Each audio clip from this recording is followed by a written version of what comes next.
Hello, and welcome to the HomeBhoys Live podcast. It is Thursday, the 9th of April. I'm, of course, Joe McKenna. We are back, and I am joined by, I think, a lineup we haven't had on this podcast in a number of months, like the 3 years all together.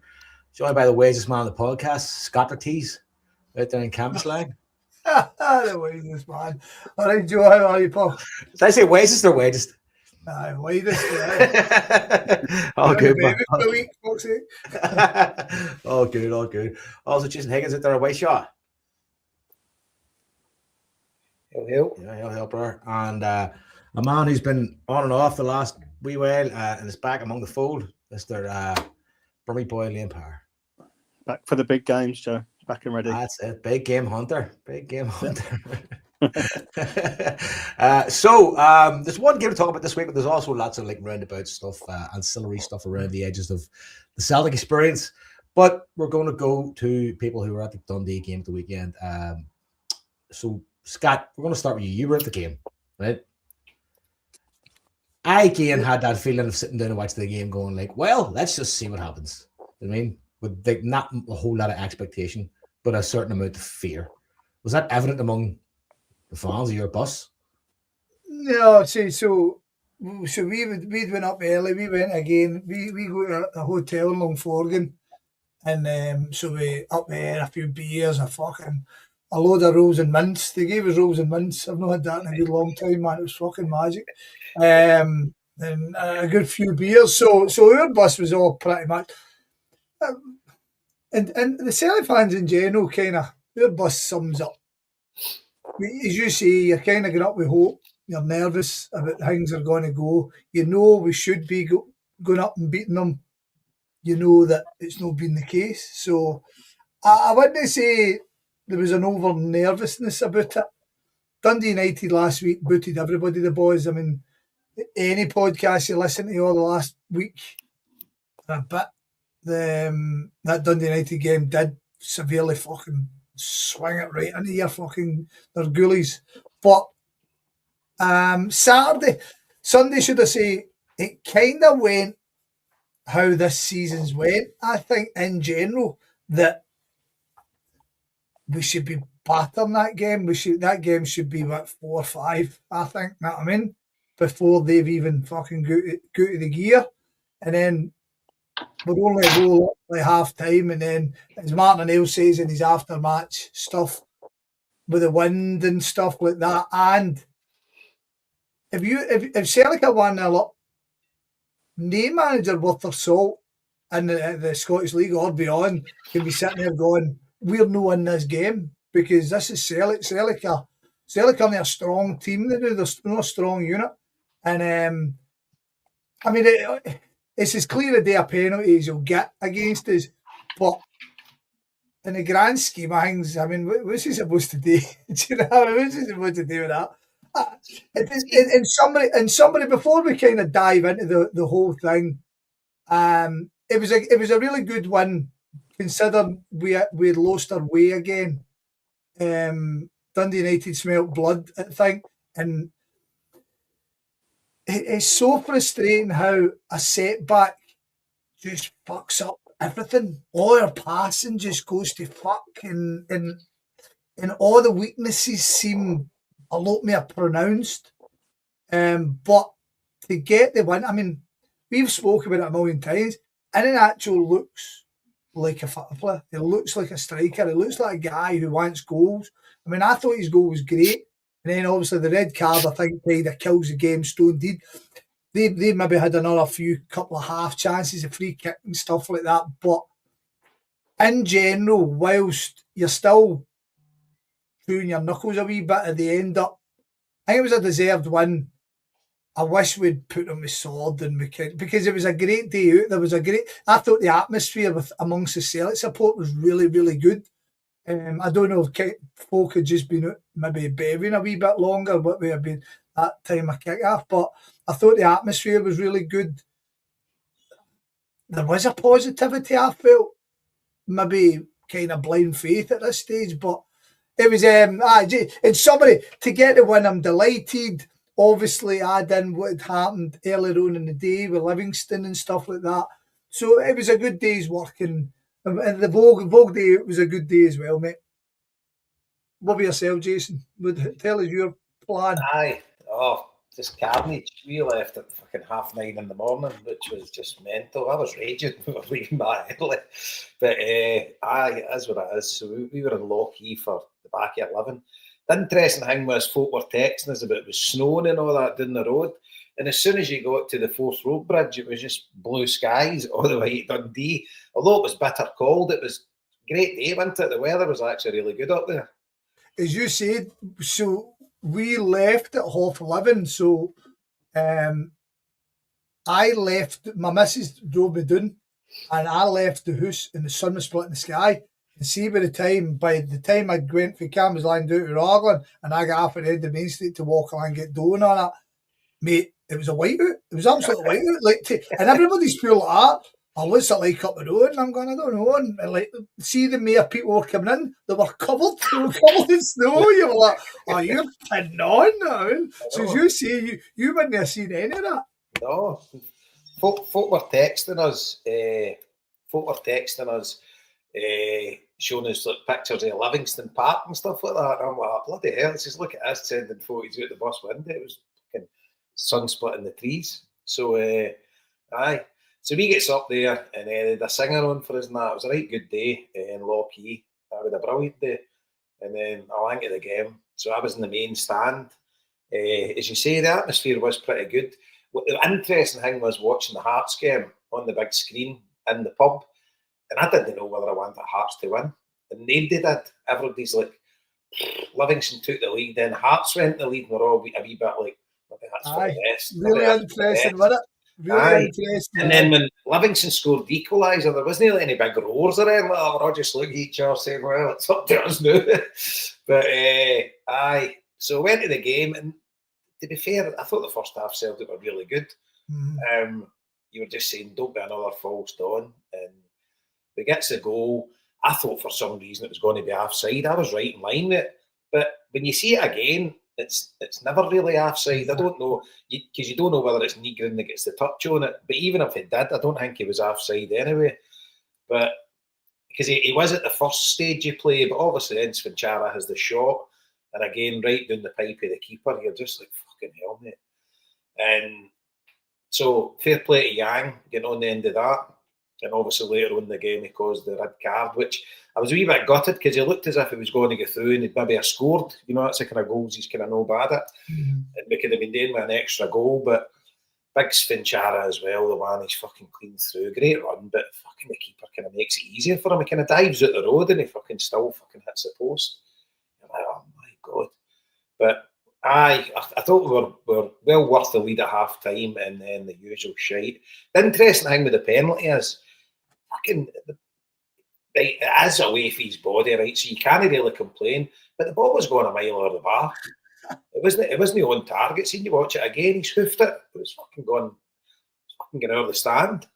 But you can't really complain because his hand is nowhere near his body. But it's the way he kind of turns. It's just a natural reaction with your hand. But I don't even know the penalty rules nowadays. But no real complaints.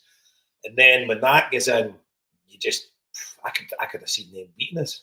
But we dug in and bringing in Iacho and it was a good goal. And again, with the goal, I'm thinking, is he pushed that defender? Because but I've watched it loads of times and it never really gives you a good angle. I don't actually think he did push him. I think the guy just kind of stumbled because he didn't really claim for much, you know. But it was it was a great finish and it looked dead simple. You know, it just looked a simple goal. Good ball in for Sarachi. And he controls it well and just rifles at him. And it's just what we've been crying out for, somebody to put the ball in the net. And once the goal went in, we didn't really look like conceding, and obviously they get down to 10 men. And it's kind of party time, and then you're buzzing because you get one of your 3 away games out the road. You've got the 3 points, and you know. And obviously there's fucking meltdown and phone-ins and all that this week. But you know that you've got 4 home games and 2 away, and you know that mob's got 4 away and 2 home.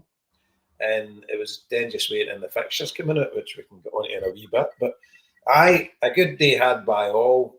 Ended up delighted the way the Hearts game went. And I did say last week I could see Livingston taking some for them, because it's not the easiest place to go to. And they've under the new manager, they've been decent. So it's in our own hands, and it's all we can ask for. Am I confident he is winning it? No. I'm not even confident he beats St Mirren on Saturday, if the truth be told. But we'll get to that. And obviously with the Green Brigade back in and everything, things are kind of looking up for this short period at the minute. So I was saying to a lad the other day, Big Pierce, I says, we're at the phase now where it could be fucked by every Sunday. I mean, every single week by Sunday, it could be fucked. So it's like it's strap yourself in time. I'm watching that goal now, actually.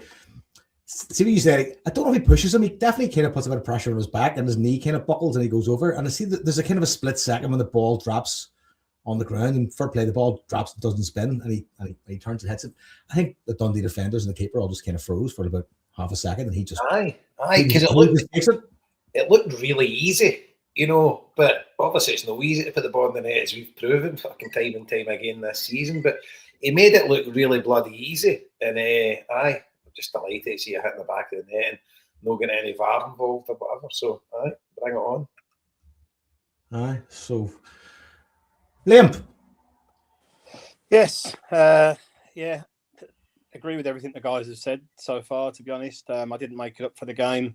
I've had the rolls and mints experience in Dundee before, Scott. As good as it was, I never made it up for this one, which made it an awful long day waiting for the game to start, because it was such a late kickoff.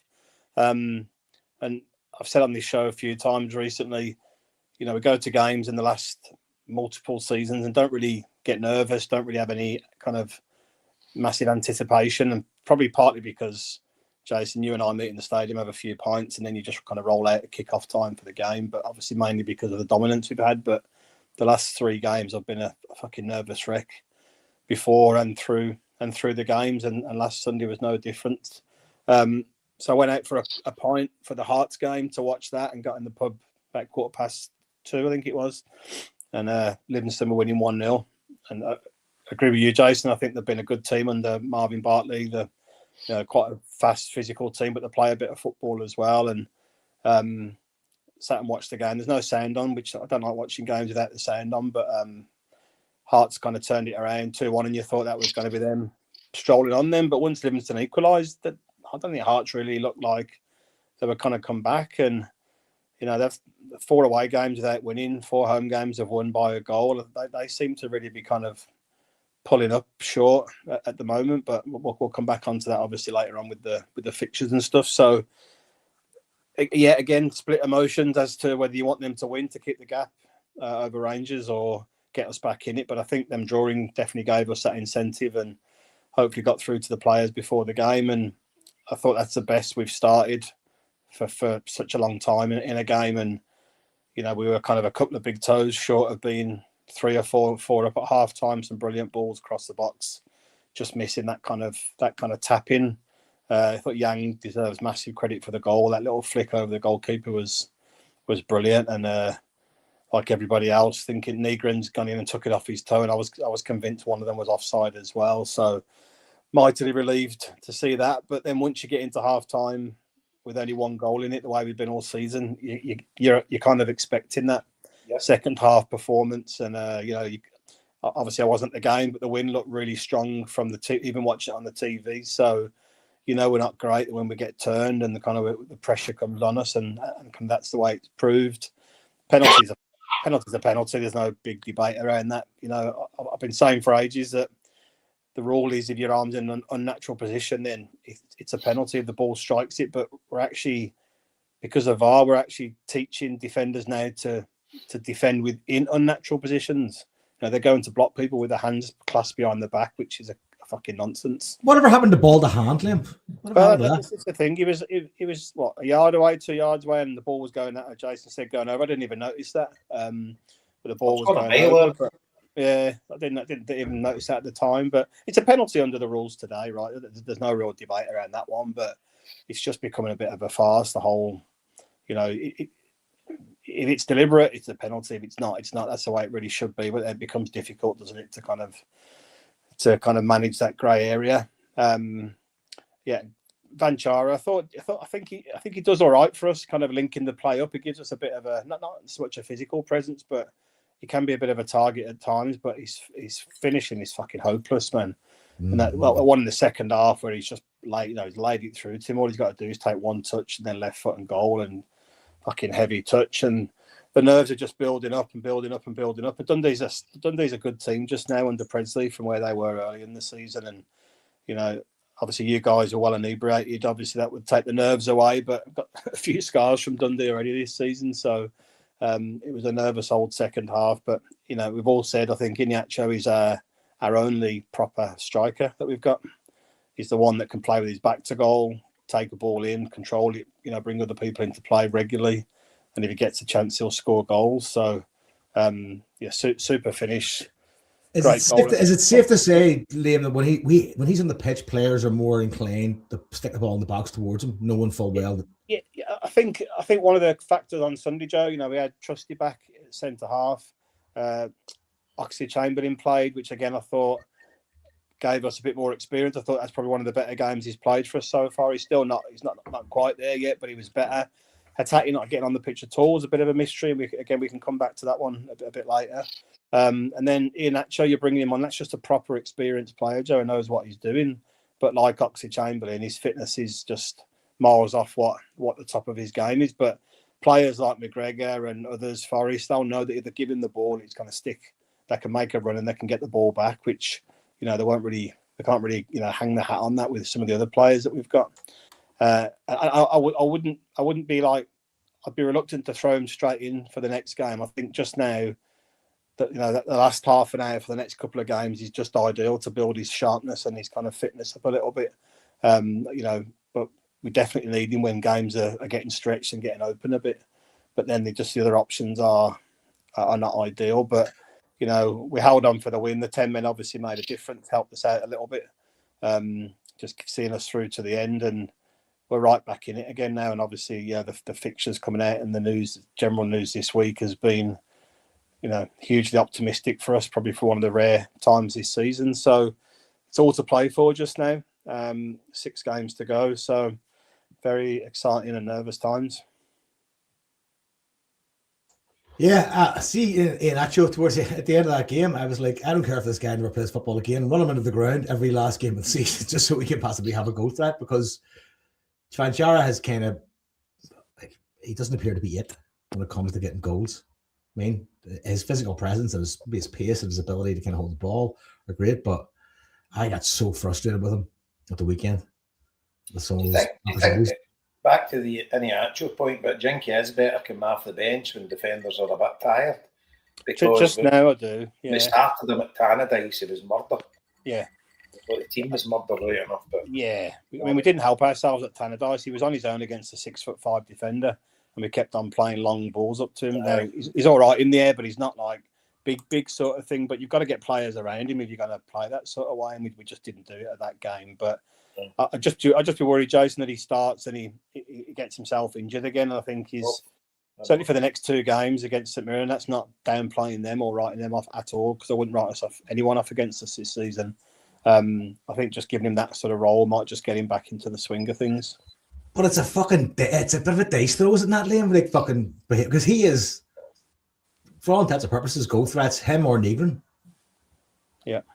That's kind of it right now. So, like, holding him off until the end of the game, if you're fucking 2 down, because if you look at the way we started that game, Joe, I mean, if we start against St Mirren like that on Saturday, you'd fancy us to get a good result there. And if we'd have gone 2 ahead, I think it would have been a bit of a stroll, to be honest with you. And I just had a quick look there on the results. We've not been 2 goals ahead hardly at all in the last few months. Motherwell eventually with the 10 men near the end of the game, but Falkirk, we beat them 2-0. That's the last time we were 2 goals ahead in a game for about the last, over 2 months now. Okay. What about, is there any word with Callum Osmond? That's kind of went quiet, because now you mentioned him in England. It was bubbling there for a bit, wasn't it? And then it kind of went still. There was shots of him on social media and stuff. Like, there was kind of like, look, this guy might be coming back, but maybe it was premature. I don't know. Well, they said he's closed, but they said Engels was closed as well. Now he seems to have had a setback too. So I was hoping Engels would be on the bench. Well, I read that during the week that he's had a setback yet. I think that I don't know. say if you went at the weekend and had a goal fest against St Mirren, which is probably highly unlikely, but even like a 3-0 win, I think would boost. Highly unlikely, but even like a 3-0 win, that's a fucking goal fest, Joe. When I say goal fest, I mean like a 7-0 win against Aberdeen. For fuck's sake, maybe a near that. I know what I'm saying. Like a possible 3-0 win might put a lot of wind in the sails. Yeah, I think Osman was meant to be back, Jason, soon. So you just want to start seeing some of these in the squad, don't you? Like I said, I thought Engels was going to be the one last week, 100%. but not to be. But Osman would be a massive boost for us. Someone with a bit of movement, a real good eye for goal. You know, he would be huge for us just now. So fingers crossed. Again, not disregarding St Mirren or writing off these next two fixtures, because the one thing about Celtic this year is it's one step forward and two back all the time. But getting him in around and getting in that show, you know, at least half an hour each game, I think would be a big boost for us ahead of these really tough games. Where did that rumour about Engels come from? Because I get sent it as well, and I went looking for it earlier on the day because I was away and I'd been sent it, but it's on the huddle board, Scott. I read it. Must be true. Yeah, well, it wasn't in the any of the war threads, so it's maybe got a bigger chance of being true, mate. But yeah, so hopefully it's not true, and we see him back in. But just going back to that Hatate point there, I know he wasn't good against Dundee United, like a lot of players, but before McGregor come back, he's really shown a bit of good form again, and I was really shocked to see McCowan coming on ahead of him on Sunday. I don't know if anyone else picked up on that or not. Me as well. Yeah, big surprise. At the stage of the game that it was one each as well. Yeah. You know, it's not as if you could understand maybe if you were just seeing the game out. You were winning 2-1, but we needed a bit of magic. Yeah, absolutely. Yeah. I know. I understood Oxlade-Chamberlain starting, and I thought he did better than he's done he's very composed on the ball, but Hatate's still a big player for us if he's got the form he's had the last kind of month or so. So I was quite surprised at that. Yeah. Do you ever get the feeling sometimes with Oxlade-Chamberlain that he has the capacity of doing things that other players in the team probably couldn't read or couldn't respond to in terms of like playing the ball or making play? I get the feeling that he kind of is restrained a bit in terms of his talent. I know his fitness isn't where it used to be, but part of me thinks like this guy's maybe got to inhibit himself a wee bit because these players can't necessarily meet his make. I don't see him doing that sort of like Hatate's obviously well known for his risky passes, defense splitting passes. I don't see Oxley quite in the same way, but what he's good at is just he's composed on the ball. He holds it as long as he needs to before he releases it. And that's the quality I think we don't always have just now. So that's what I like about him, probably more so than his defense splitting passes. But it's just got that experience and that quality that we need right now. But I think again, I get your point, Joe, right? And it is valid, but we've got a different starting 11 every week. And you say to yourself, how can the team get any cohesion? Because it's different players they're playing with every week. And I get they all train week in, week out with each other, but there's no substitution for having the same 11 or near as the same 11 every week. So you actually know where people are going to be at stages during the game, but it just seems like fucking you're just throwing the dice every single game. That's what really worries me about this. It changes it every single week. I don't think we'll start at the same 11 ever for Martin O'Neill's game the next two spells. I might be wrong. I don't know. But it just seems to me it's just a bit of a lottery every single week. I don't know. What do you think of that? Yeah, but it makes it exciting and fucking terrifying at the same time. Do you know what I mean? It's exciting. I feel like I'm fucking strapped to the outside of a rocket ship. As Jason says, it's bewildering. I mean, a bad result where everybody stinks a play suit seems to fall on certain people, doesn't it? You know what I mean? Like Kaneki, he's shite, get him out. He told you can't play him, and then he'll come in and in a couple of games and play well, and everybody going, The thing is, though, as much as we're moaning's not the right word, as much as we're commenting on it, it does seem fair because nobody's putting a fucking. I mean, like, see what Liam says with Finchara. It's very fair, but see at the game, I don't think I said one nice word about him. He frustrates the living daylights out of me, as I've spoke about the last time I was on. I want my strikers just so hungry for goals. Right. But the irony being, I mean, like he done. See, to be honest, he done really well for the goal. He took his touch, turned on it. He's hit the target, and the goalie's made a save.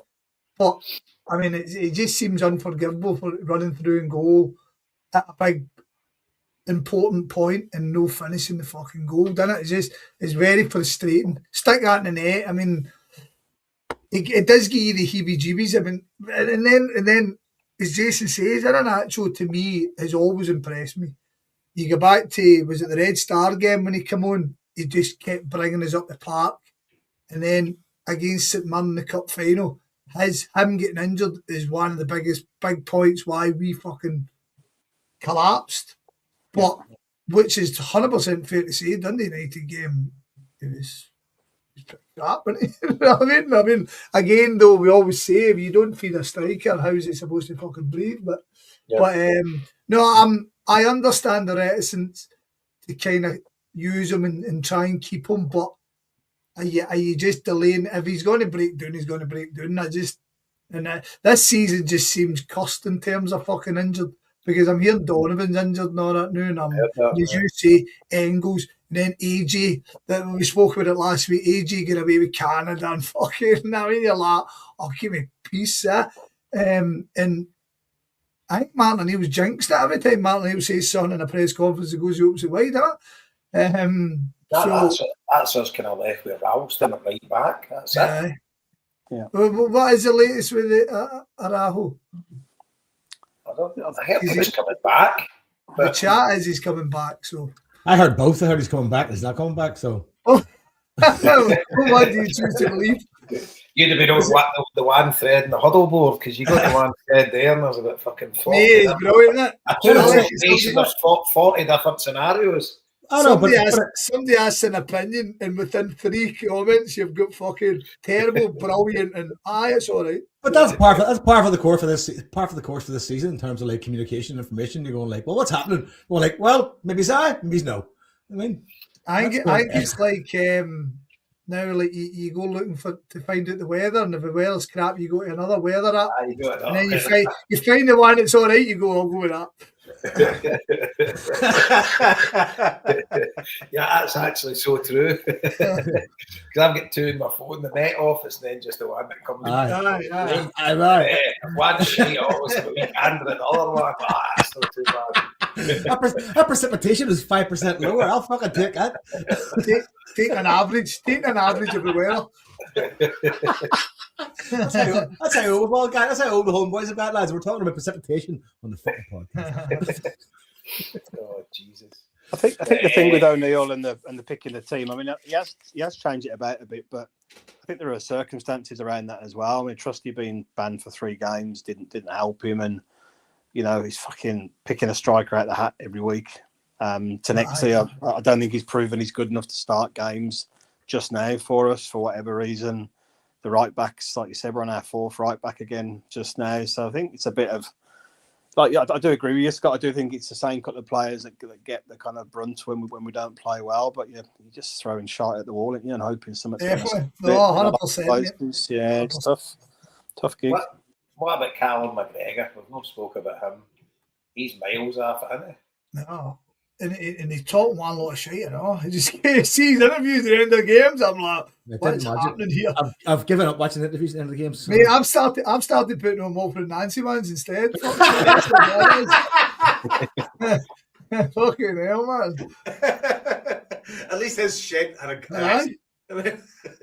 Fucking, he's up there with Donald Trump for talking one lot of shit, man. I swear to God.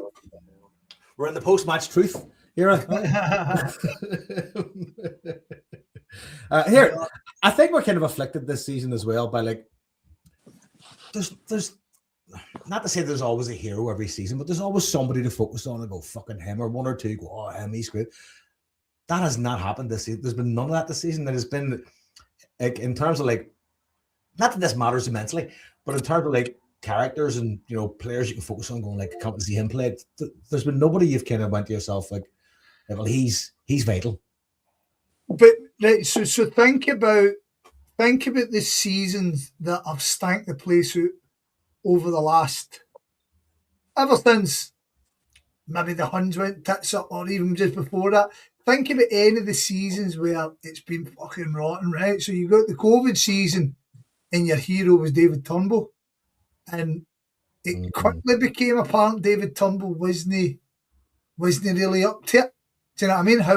However good a football player he was, and he was a very good football player, his flaws never fucking, because he was very slow, wasn't he? You know what I mean? He just never kind of fitted in. Yeah. And we elevated him. Who was the other one we elevated that year? Was Elliot. No. The midfielder with the wee black fella. We got Israel, I think we got him for. Or he went to Israel. What was his name? Sorrow. Remember, we elevated him. And then if you go back to the year we under Ronnie Dyer, the last year with Ronnie Dyer, but I think we were fucking lauding Godetti for a while, and then, do you know what I mean, in that season, and nobody kind of really stood up to what we needed. And I think you're really right, Joe, and nobody's hit. Araujo's probably your best player. I asked it earlier on the chat, and I wanted to speak about it later, but maybe this is the kind of pertinent point, but who's your player of the year? I mean, Negan is probably the front runner just because he's goals, but what a frustrating football player he is. There's a steep drop off after him, isn't there? Right? Araujo will be in the running, I would say, and he was only here for January. I think Yang's got to be in the running, and so is Scales, and they two are up, down, aren't they? You know what I mean? So it sums up the season. I'd opt for Scales out of anybody. I just wouldn't. Just wouldn't have a player of the year. Yeah, that's a little dance. Tuxedo's back in the fucking wardrobe, lads. Let's go. You would need to give it to Negrin, to be honest with you, but he's got. I reckon Negrin in a top class team. See, just to give him a free role as a number 10, I think he'd be a great player. But see, when you need a shift at him, I'd really argue that he probably one of the first guys that falls out the team once you kind of get yourself sorted. Mm-hmm. Aye, but what I'm saying is, see, if we were good enough to be able to afford a luxury player, I think he would be really good. Well, which in general, Jason, we've spoken about it in the past. We actually spoke about it under Nancy, was if ever there's a team, if guys like Callum McGregor, right? So, I mean, see, to be honest, he spoke about it there and we kind of passed over it, but maybe that does need a proper conversation in terms of, are we at the stage that Callum McGregor needs severely looked at? Do you know what I mean? Is this a downtrend, or is he the resultant of a shit team around him? I've got a feeling he's playing with an injury. I've got a feeling he's come back too early, for whatever that injury was, because he's been right off it since then. Before that, he was still all right, and I just think he set really high standards that you were expecting it all the time, Phil. But it definitely goes down to the personnel that he's playing with. The funny one for me, and he always is as well, is Bernardo. When he came on against Rangers and that, he was really good, and he's got a bit of dig about him, and he is a decent player, but he just does not seem to get a chance. And if there's ever a time where he should be getting a chance in that midfield, it's the now. And the thing is, when Callum McGregor was out injured, did we really miss him? Because that's when we had probably a wee decent run of form. Whereas it's just back to being kind of shit now. Based on total supposition, Jason. Based on total, I'm only dealing with the stuff I know. He's no pulling up any trees in training because too many not one manager we've had of the four. I know we've had Martin twice this season played him. I know. I mean, and that's obviously not just a it's not one off. black and white thing, but dealing with the facts we know. I mean, it's a basic one, innit? If the manager's not getting you a game, then something's no fucking working. Yeah. But it's just so bloody frustrating. And as I say, we're getting into 6 cup finals. Well, fucking 8 cup finals potentially. And obviously the ones I'm really caring about is the 6 in the league. Can I see us winning the 6 of them? Not a chance. Yeah. And I finished watching the day the overlap chat, and your man Barca Jim, I've heard about Jim, who does the RGC podcast. Liam posted the link. Actually, I meant to go back and watch it. I eventually watched the rest of the day. I'd watched the first half, and it got to his bit, and it was really interesting hearing the young Hearts fans say going to Celtic Park doesn't. That both the Hearts fan and the Rangers fans saying going to Celtic Park doesn't fill me full of fear at all. And I wonder if, and that the Rangers fan was saying that on the back of the recent games. He says, I don't fear going to Celtic Park, which is fair, to be honest. Totally. But to be honest, there must be a point where we click. Again, we're back to the hoping we click at some point. But we've not beat the Huns in 90 minutes since we beat. You know what I mean? Was it the first game of last season?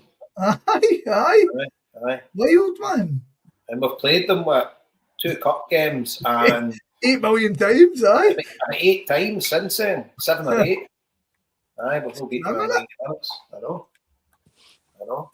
And no confidence whatsoever. And the thing is, if we've got the 11 that we've got now, say for instance, worst case, Donovan is injured, and it's not as if Donovan's a great hope, but say he's injured and we've got one recognisable right back, right? Say Arajo doesn't come back, and we're ending up with this team. Engels and Osman don't come back, right? So we've got this team now. Fucking hell, man. It's like, I'm laughing, but I'm fucking greeting, man. See when you go back to when we won the league at Tannadice, right? And we were miles behind them, right? But we had to play them twice in a week. And it was the old Jan Vennegoor game at Celtic Park when Nakamura scored the screamer and it gets the last minute, right? See then, I fully believed that we could win the league. I wasn't like 100% confident, but I'm saying if we beat them these twice, then we still needed them to drop points, but you were confident that we had enough in the tank to go on the run, right?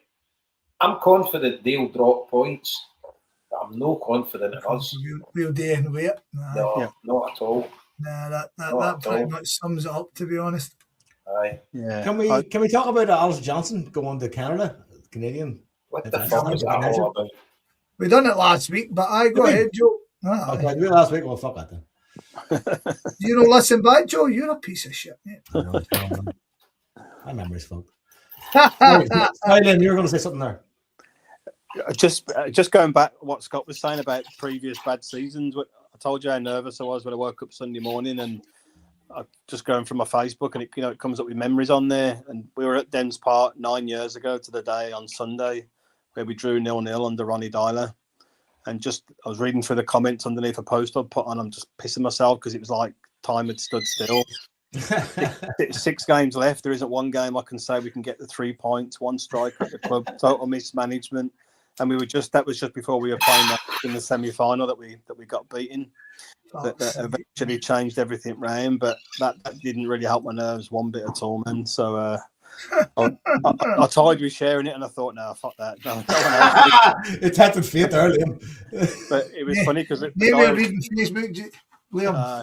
The guy I was talking to on this thing, my pal, he was like, I hope we get beat and that gets rid of Dyler and gets rid of so and so, and then Jason pops in and just fucking slaughters the guy completely on there. Who we'd never met before. Some things have never changed, Liam. That gave me a chuckle. See, at the end of the day, I'm on here fucking moaning what the fuck how shite we are. But if somebody in public starts slating Celtic, I'm fucking all in there. Who the fuck are you? It's all right for us today when we're all together. Right? We can do it. But you did as well, mate, in your own true style, trust me. Yeah. Now I want you to share it, Liam. The way when I look at it is if you're a proper Celtic fan, like proper, we all know what a proper Celtic fan is. Then when you're all together, you can say what you want because you've earned the right to voice that opinion, right? But when you read some folk and you're like, fucking, I know guys who live nearby and all that, fucking couldn't fund Celtic Park with fucking sat nav. And at the end of every game, they're straight on Facebook, full match report, fucking telling you what they think, telling you what needs done. And I don't even comment on anything anymore. I'm just like, fuck right with you. I can mind one of the guys, I must have had a drink in me or something, but one of the guys did post something. It was the morning of a game, dreading the day, right? And I just fucking had enough, right? So I just fired into him like, right, you dreading your fire stick's not going to work or something like that. I says, what the fuck is it? Right? By the way, do you know I shamed him into going to the game? We actually went that because he used to go to the games with me years ago. I fucking shamed him into it. He must have been like, all right, I better fucking go here. He wouldn't, he'd no danger with it. I've been there, but I just fucking lost it. But we'll wait to see what happens. See, at the end of the day, I am 10 times more positive than I was last week. I was fucking in the depths of despair when we did that podcast last week. Yeah, that was a sore one. That game was particularly fucking bad, man. But the thing is, though, you said it last week, and I think we all. It's almost like there's a resignation that this season could easily no go our way.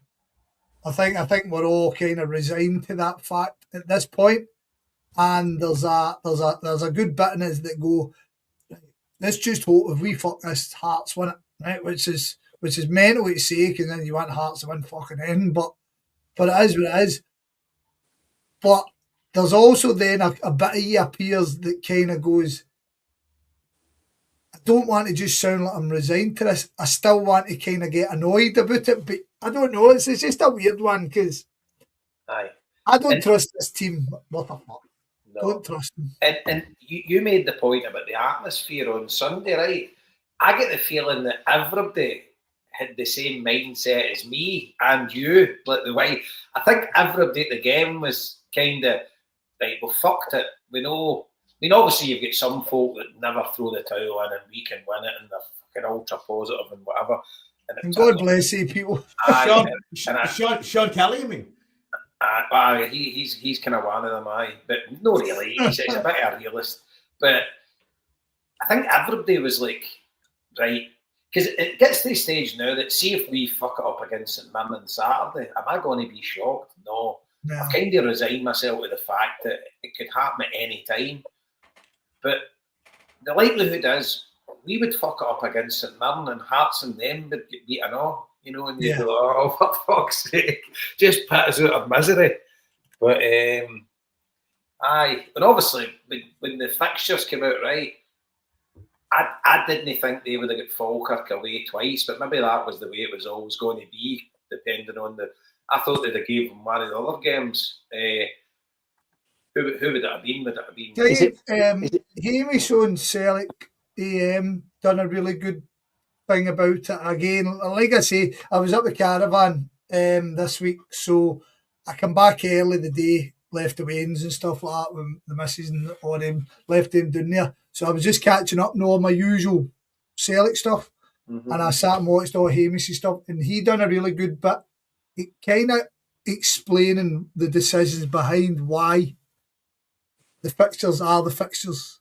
So what I never knew is they don't ever see the last two games. They don't want any team playing two aways or two homes.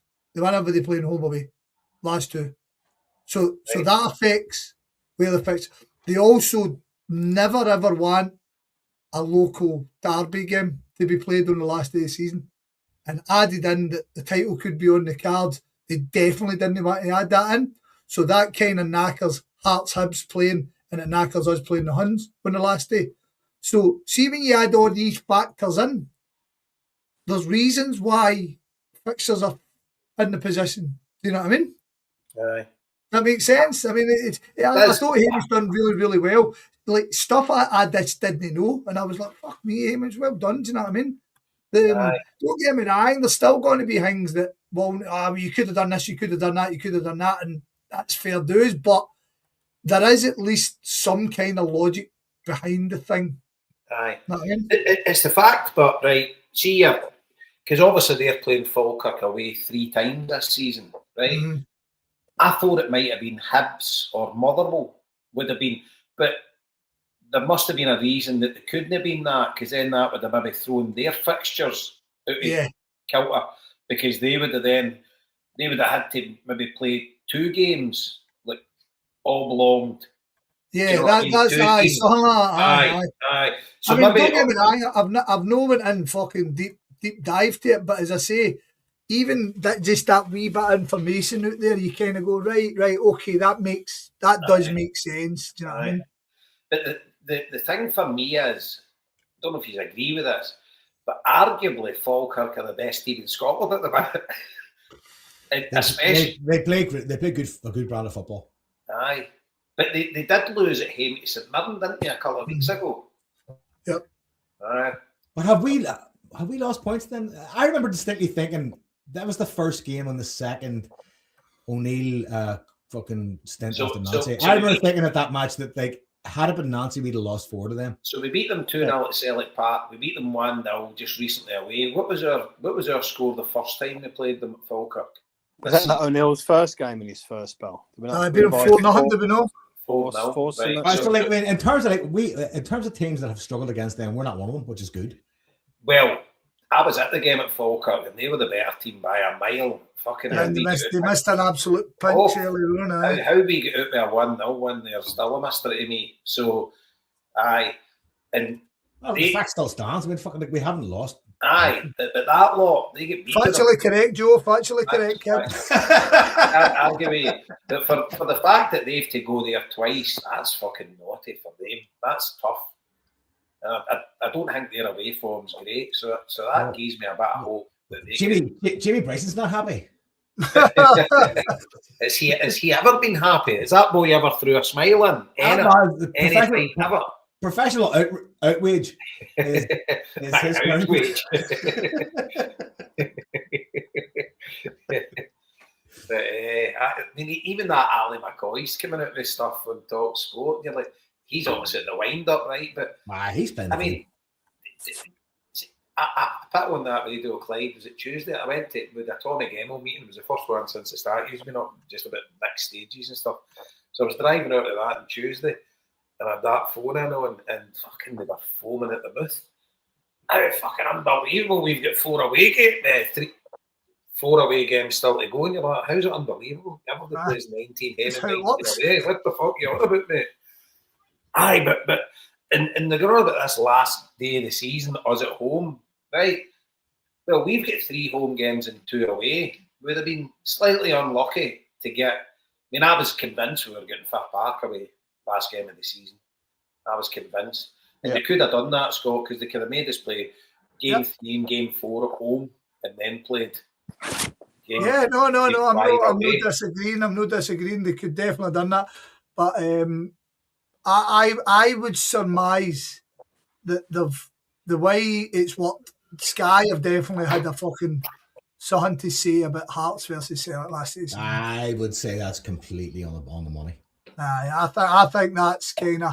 I was kind of thinking that was going to happen. I was kind of like, maybe not. That's a bit too on the nose. And that came out, and I was like, that makes complete sense. They're driving the drama as much as possible. Well, the league's told them they can't have Celtic versus Rangers, right? So that one's out the window. So you're either last of the season you're going to have Celtic versus Hearts or Hearts versus Rangers. So here's a scenario. Would you take this, right? Oh. If we win the league at the end up, Jason, because if we do, then I'll take it. Aye, right. Albert Kidd comes on as a sub. Right, so get into the final game of the season, final week of the season, right? We're 1 point in front of the Rotten Mob and 2 points behind Hearts. Would you take that coming to the last game of the season? My fucking hairs in the back of my neck just fucking creased in. Hey. I think I'd end up as bald as usual. I would bite the hand off you for that. I would, I know, but the fucking possible emotional drop off of that not going right. But Yeah. Jason, do you mean the last two, going into the last 2 games or the last? no, Last final game game. of the season, us Hearts at home, we have 2 points behind Hearts and 1 point in front of that. Literally a point out now. So basically, we win the league. PJ says, horrible scenario, move on. Well, hold on, Cook. Oh, would you take it because? Well, it means progress That's my point to you, Liam. Would you take it? Whatever result comes out, then they don't win the league. Surely that's the bonus there. Or could they still win it? No, if we draw, the goal difference. If we draw and they win, they would win the league. Well, Hearts depends on what Hearts' goal difference was. Sorry. No, you're right, because that means they can't win the league. That's a great I'd always go so far to say you've not thought this out, Jason. Aye, because Hearts would be 3 points in front of them. We're back engineering this. If Hearts got a draw, Hearts win the league, and if we win, we win the league. No, but if they won, they'd catch up with Hearts if they're only a point behind us. So point behind us, but we have 2 behind Hearts. Yeah. So Hearts. How many Huns are out the fucking title and we're getting the last day against Hearts behind? Aye, yeah. No, Liam, if they're 2 behind us and 3 behind Hearts got a draw, Hearts win the league. Okay, I thought you said, yeah, all right, fair enough. Right. So, because at the end of the day, our goal difference is goose, so I can't say they're on level points with us, right? Because then we win and they win, probably they win the league. I could deal with it better than the other scenario, definitely. Aye. It's see the irony. Let's start manifesting that reality because that sounds like it's fucking PJ horrible scenario. What the fuck's he looking for us to be 7 clear at the fucking into the final game of the season? The irony is see, it's not fun to contemplate. The irony is the biggest moans for the Hearts fan and who never mind. They seem to think that the team at the top of the league always get a home game last the season, and whilst generally it's true because the league's usually done, so the last day of the season is prescribed as fucking trophy day, innit? Do you know what I mean? Because that's how they don't give the trophy to the final day, so kind of generally. So that's I kind of understand their moan, but when there's only fucking points in it, but I think the big moan comes that we'll only give them 6 on our briefs. Now, fucking life comes at you fast. You decided to be a cunt. Aye, beautiful. No, Sean's come out with a scenario and says to him, right, Celtic should be going to them if it's a title decider. Going to them and saying, we'll give you the same as the away allocation at Tynecastle as long as you confirm that you will reinstate it for us going forward. But I can tell it don't give a fuck about our away allocation. No. Not a chance in hell they'll do as long as there's people in seats that don't give a fuck. Aye. But it's absolute karma if indeed they've got a chance to win the league that they'll only get 600 of their fans there. Fucking get it way open. And at full court. But it's a small win if it fucking comes to that. I mean, fucking motherfucker. Are they away to Falkirk? Final game game. Yep. So they'll have 800 tickets. Yeah. They'll obviously have tons on the Falkirk end. Yeah, but what a shit place to be if that was to come. You know.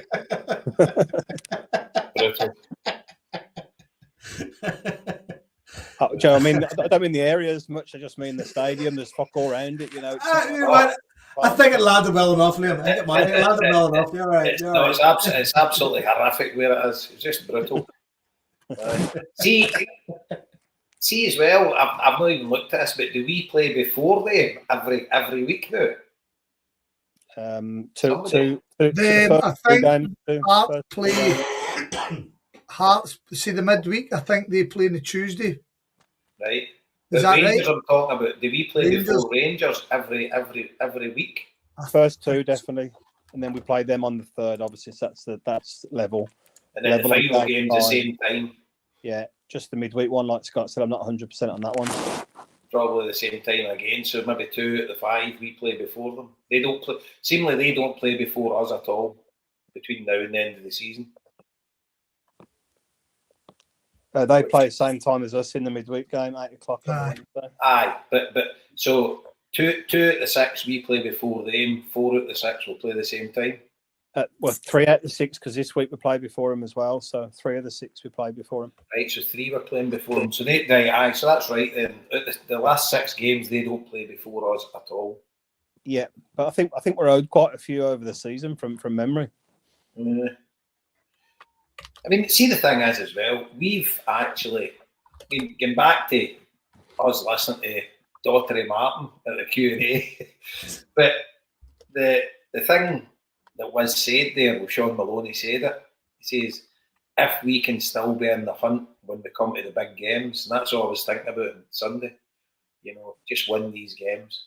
Just beat them. We need to turn up in these big games, though, don't we? There's been, I mean, I appreciate the 2 Ibrox games. I mean, getting a draw if we've been 2-0 down, and that cup game is fucking hell, man. If you think back to that cup game, was a shambles, wasn't it?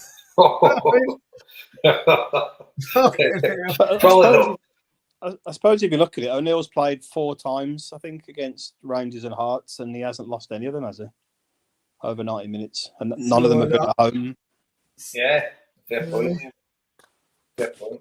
So he probably fancies himself at home, motivational. I know, Jason, you're a bit critical of him last week, and a lot of it was fair, but I do think he still gives us that input, that motivation, that bit of streetwise, in terms of where he's been and what he's done. Aye, I'm not saying he's fucking no adding anything to the pot, but no, I know.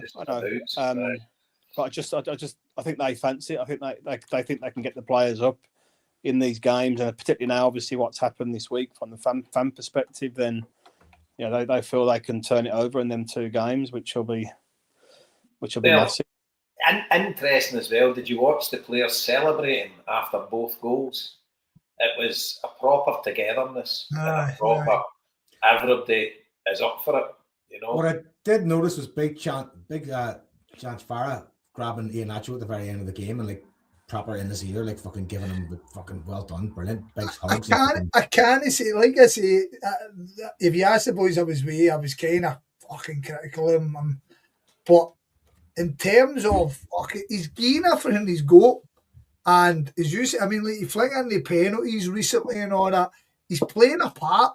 Yeah. But I just want better, do you know what I mean? I'm just used to better. Maybe I'm just used to better. You know what I mean? Yeah, and I think as well, Iheanacho that took a lot of criticism for his fitness and whatever, but see when he's been in the squad and on around the pitch, he's been really passionate about the games, and when we've won, he's really celebrated. So he's definitely invested in it. Mm-hmm. Not so much physically. I read something. I don't know where I read it. It was maybe Monday, but he did come out. He did come out and say he'll be fit for the rest of the season, and he wants to spearhead Celtic to the title. That's a striker. Aye. That's nice. Thanks. Thanks for turning up for your joke. That's awfully nice. But you just wonder where he fucking went to for that fucking 4-week period. I'd like to hear Roy Keane's opinion on that fucking statement. But you know what? Job. But the thing is, right, if we go into one of these games and we get a 90th minute penalty, or he'll step forward. He'll have no qualms about that compared to the other fucking options we've got up there. Sanchara showed he's got a set of balls as well. It did. But you go back to Kilmarnock, was it his debut in Nacho when he scored that penalty, injury time penalty? Yeah. So, and that's what I'm saying. Experience, having him, Oxley Chamberlain, and just them bodies could be vital, because we haven't talked much about the other 2, but there's no start. I mean, Hearts I watched on Sunday. I thought the front 2 were really good, but other than that, they're a pretty plain sort of team. And Rangers are getting results, but again, they've got no superstars standing out for them just now. So I think that bit of experience can really help count for us moving forward. I didn't watch a bit of their game, but I listened to a match report that said for 20 minutes in the second half, Rangers was as good as they were this season. But then when they're 3-2 up, Dundee United went up the park and hit the post. Yeah. They went up the park and scored to go 4-2. Fucking hell, that would have been beautiful. Literally that, yeah. And the header was past Butland as well, and it just bounced back off the post. And then I'd like to see them dropping points soon, though. That would be Fall nice. Cup, That would be nice. Fall Cup on Sunday. Because they'll bet 3-6-5, right? The odds. Who do you think they've got as favourites to win the league? Celtic. Would you have us? Rangers are even money. Right. Celtic are 2-1 and Hearts are 5-2. But here's the thing, right, with Rangers, Jason, based on what we said here tonight, they've got, at the last 6 games, they've got Falkirk away twice, Celtic away and Hearts away. Yep. Right? I mean, I think any team that gets over 12 or 13 points here is going to be there or thereabouts. I think there's going to be a good few points getting spilt across the teams. No, mate, if we get 12 or 13 points, we're not winning the league. Well, 18 we probably need a bit more because of where we are. 18 points to play for. You can drop 5 points. So you can lose a game and draw a game and still win the league. I don't see that. What I'm saying is I think Hearts and Rangers will definitely lose and draw at least a couple of games, at least based on the fixtures. The four I've just said there for Rangers alone. Hearts have got Motherwell twice, us away, Hibs away. None of them are going to be winning 5 out of 6 games here, in my opinion. Are we? But no, again, that's the problem. Again, if we take 12 or 13, somebody out of the 3 is taking more than 12 or 13 points out the last 6 games. They must. Yeah, no, it's because see when you look back, right? We've spoken about this loads of times. If you look back, see the centenary year, go and get the stats up, Scott, of the last 6 games. See we won the league in the centenary year. I know the last 10 games, it was fucking carnage. We were brutal. We tried our best to not win it. Go back to what I just said there, Jason, right? Looking at the fixtures Rangers have got away, those 4 fixtures, and Hearts, their fixtures. Would you be surprised if they won 4, drew 1 and lost 1? Hearts, no. Rangers. See, you could be right. Right, I don't know, Liam. But I've just got it in my head that somebody is going to go on a run. Yeah. And somebody's going to stretch. I don't think it's going to go at the last day. I think somebody's going to win it. I mean, as I say, I think we could potentially blow it on Saturday against St Mirren. Man, if you go back over the last 9 or 10 games, I think that's been about the form of all. I think we're all about pretty similar points wise. I think we've all dropped about 6 or 7 points over that period. All 3 teams have.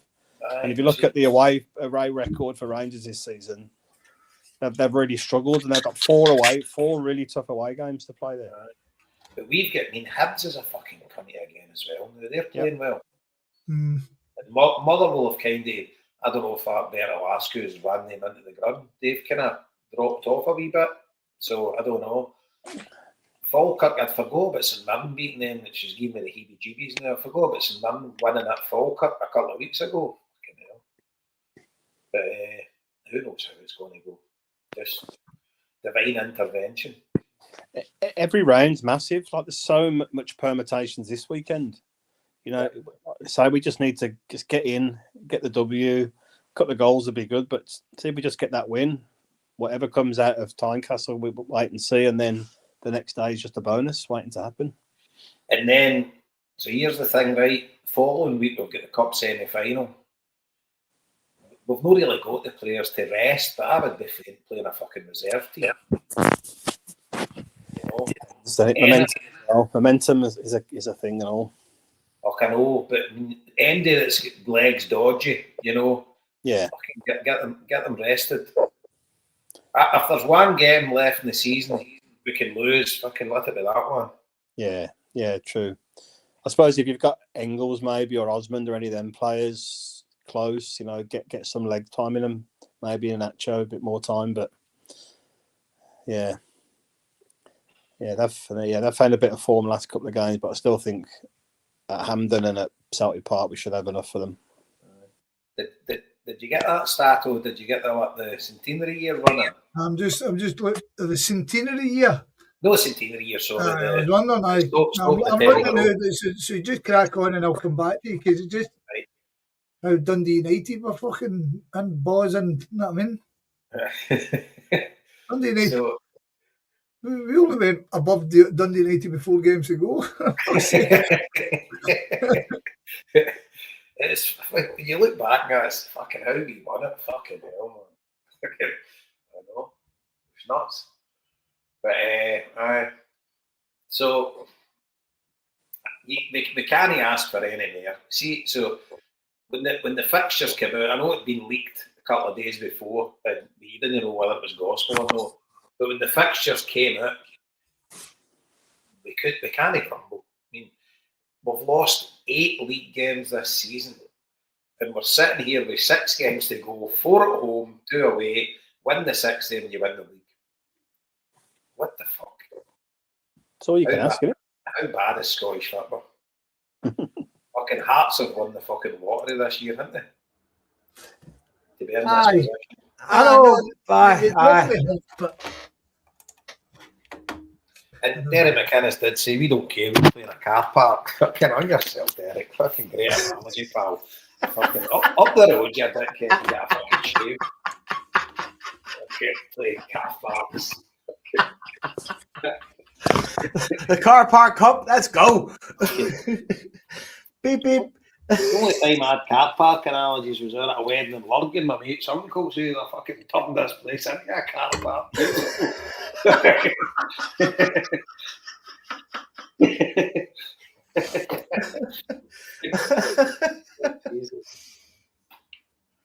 I know, but it gives us something to fucking, be nervous about and focus on. It's exciting, but it's terrifying again. What about yourself, Joe? Are you going to be heading over? I'm trying to get over for the Huns game in the last game of the season, but I'm trying to. I've convinced Joseph to, big game hunter. I know. You blow yourself a deer stalker for 3 games, have you? Okay, man. I don't like them all for the fucking biggest games of the season. Just fucking, I knew that was coming. You're fucking entitled to them. Pay my money. No, fucking, see, because I managed to talk Joseph into a day trip now. But then again, trying to get a spot in a bus for day trips is murder when you've not been on the bus for day trips in a fucking million years. I mean, but would you go on a Belfast bus or the Neve? Well, that's kind of what it's looking more like. A few lads of Belfast that are nice. Belfast buses are fucking chocolate block and all, according to Marty.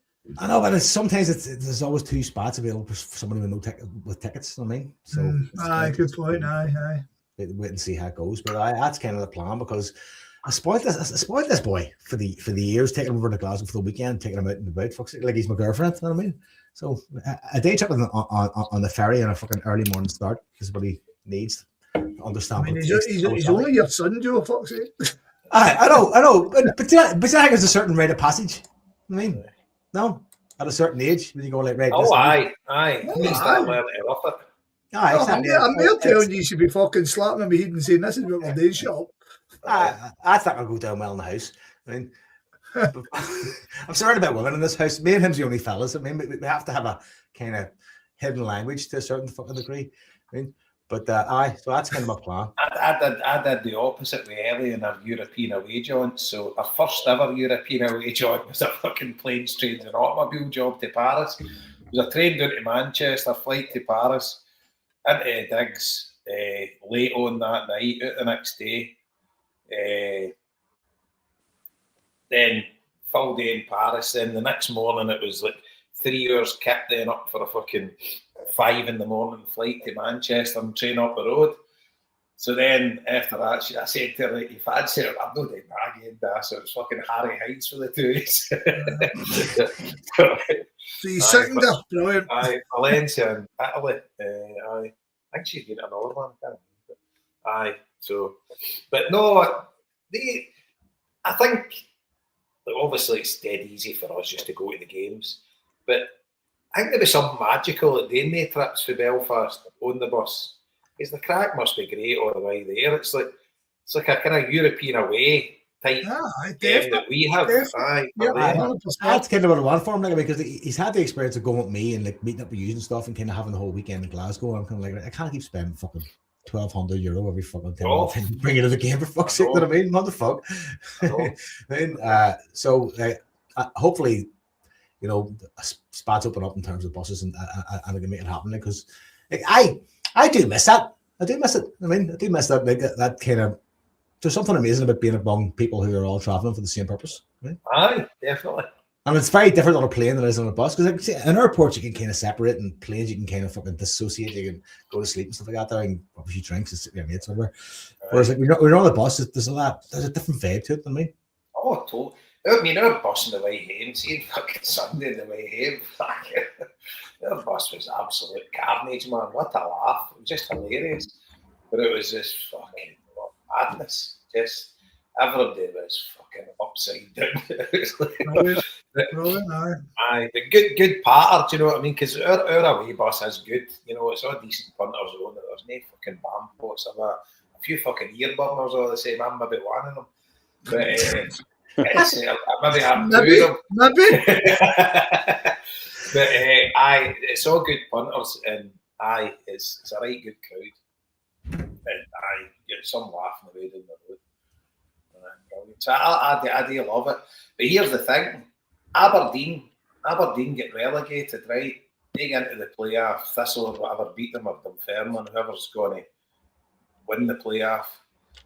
That's us. The furthest we'll travel next season's Dundee. Because your Highland teams are off. Aberdeen would be off.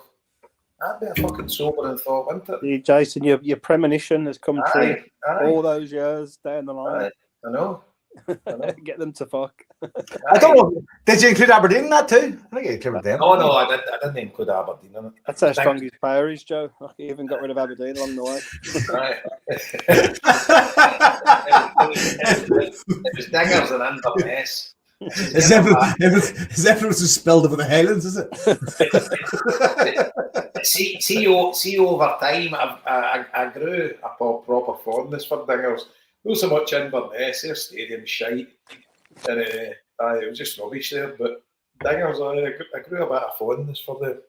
Best away trip of the season, Dingers. But it's a fucking killer on a Sunday when you're working on Monday, man. I know, but does any of you regret it? Oh, if you get it early on a Saturday, it's beautiful, man. I know, but they seem to fucking enjoy sticking us up there on a Wednesday night and all that. Go leave your work at fucking. You clock in at 9, you're left at 10. What about the Rotten Mob playing farts and bloody a Monday at 5:30? What's that all about? It's a weird one, isn't it? That's a nutty one. That's going to be. If I had to bet the pivotal weekend of the split, it's going to be that one. I was at Tynecastle. I was at Easter Road, and them at Tynecastle on the Monday. And here's what I think will happen, Jason: 2 1-1 draws, and then back to the stress. For fuck's sake! That's what I think's gonna happen. I reckon we're gonna be fucking pulling this one out of our fucking ears. That'd be a killer for us, because that's the 1 week that we're guaranteed to make inroads if we win. And have we heard anything further about Hibs giving us the full away end? Well, see what the fixtures. That's the one weekend. And then the same thread, we're getting no tickets at all. That is the one weekend where we can exert pressure on both of them with a win. Oh, aye, definitely. And then they play each other as a stick or twist, you know. Aye. Okay. Right. And Jason as well. I just realised that we're playing 12 o'clock on Sunday, aren't we, against Hibs? But it's Bank Holiday Monday. Aye. Yeah. That's good news. And if we get that full away end, fucking hell, that'll be Sunday. Yep. That'll be Sunday in the Baldadina. Jet, no, that have been saying to me, but they say if Celtic score, they say we'll be celebrating. They're fucking, you're up to high dough with this heart scary on. I mean, that's the thing, right? See, for them, a big fear for me was the Buns getting named last game of the season. You know, that'd have been because you're fearing a walkover for somebody. Aye, because mind the time when Helicopter Sunday, it suited Hibs to only get beat by a goal. You know, they stayed a certain. Mind they didn't try a leg near the end. Right, yeah. Because they were getting into Europe as well. Aye, they were getting into Europe with goal difference. Right. So, aye, and you could, don't get me wrong, players are playing for win bonuses, etc., right? But if you're qualifying for Europe, the bonus you're getting at the end of your season is going to supersede that win bonus. So, from a selfish point of view, you get what the players are doing, but if there is no material difference, you go to hang professional football players, and you'll have Celtic supporters in their team and that as well that would be getting stuck in. But there is an element that they're not going to be fucking. They'll be hanging their holidays, you know, last game of the season. So the way it's kind. So I assume then they're playing Motherwell last game of the season. It's got to be into it. If Rangers are away at Falkirk, aye, they must be playing Motherwell. So, and there is a right good chance Hibs will catch Motherwell now. So, obviously there's Brucey bonus points in it for that, cash prize money and stuff. So, aye, it's interesting, but I've never. Is this Celtic team worse than the COVID season? It's definitely on par. What do you think? I think that team had more talent. No, but there is an element of a lot of them have ran the end of their race. Aye. A lot of them have kind of, I mean, and how we handled it, because it was so apparent that, however, I think he still finished top goal scorer, Edward. Aye. He wasn't the same guy. He wasn't playing the same way. No. And then you're looking at guys that obviously Maeda's a big one. And then even, I mean, see, I asked that question about player of the year, but see how we treated Yang this season, and for him to kind of perform the way he has, it's quite commendable to the boy. Oh, 100%. 100%. You know what I mean? It's quite commendable. So I think, and then no many of the signings, if any, have really fucking struck gold, which, I mean, I always remember saying that under Martin O'Neill. See, when Martin O'Neill took the Celtic job, right? Don't get me wrong, we obviously spent a fair bit of dough on Sutton and then Lennon and Thompson and stuff like that, but the Huns went and signed a whole bust of players who were as good as what they had, so they never improved. They almost kind of stood still, if not regressed. There was, I mean, like, I think they signed 4 Dutch guys, and after Newman aside, none of them really kind of, boom, come in and fucking, oh, this guy's amazing. Do you know what I mean? Right. Whereas every one of your signings all hit the ground running, boom. And ever since that, I've always thought, see one really bad transfer window can make a huge difference in the league. And one really good one, you look at Angie's transfer window, 100%. You turn around and say like, it takes 4 transfer, load of shit. You get it right, man, and it just shows you think you're years in front of your rivals. One fucking stinker. I mean, Matt, what was the phrase Matt used last week? It hit the nail on the head. It was like loans, want-aways, and has-beens. And that's exactly what we've got. Know what I mean? That's our team. And we still might win the league. I know.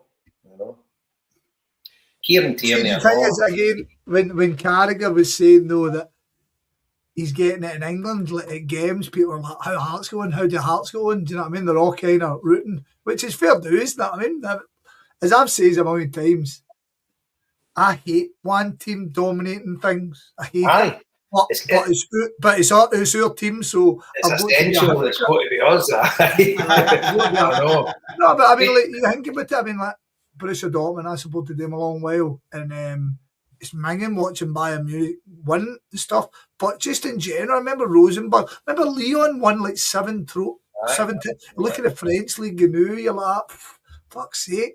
When Montpellier won it, you're going, that's brilliant. When Leicester won it, brilliant. I think we should talk about what we were talking about earlier on, Robbie Keane. The rumour? Aye. What do you make of that? Well, it will get lapped up. I won't necessarily be the happiest person. I don't think any of us will be. But then again, that's not football related. One of the biggest, obviously apart from the obvious, one of the biggest things that would piss me off is you just know it's because he's in Dermot Desmond's phone. Yeah. You know. It's not a road attacks. But that would be fucking rubbish. I'd see loads of your fans in the hate it, but and he's Irish, which also that seems to be the biggest fucking point. Right. Coach needed Irish, known to billionaire. Apply. I mean, it's fucking wild. Yeah, he appointed fucking Martin O'Neill. He's appointed fucking Martin O'Neill 4 times now or something. Rogers twice. And, I mean, see the irony going that if you ended up going and getting the boy for Ipswich, which is majorly unlikely, I do appreciate, but that one almost tips onto. But the Robbie Keane one, I just don't think he deserves it. And then you fling in all the rest of it that goes along with it, which turns your stomach a wee bit. Do you know what I mean? But especially because obviously, I mean, I was reading about it today just when you were chatting about it, and when he took the job in Israel, there was obviously a load of backlash for Ireland, and he basically went, "No, I'm just all here to do football. I'm not interested in politics." Just a working man. And you're like, what the fuck? You know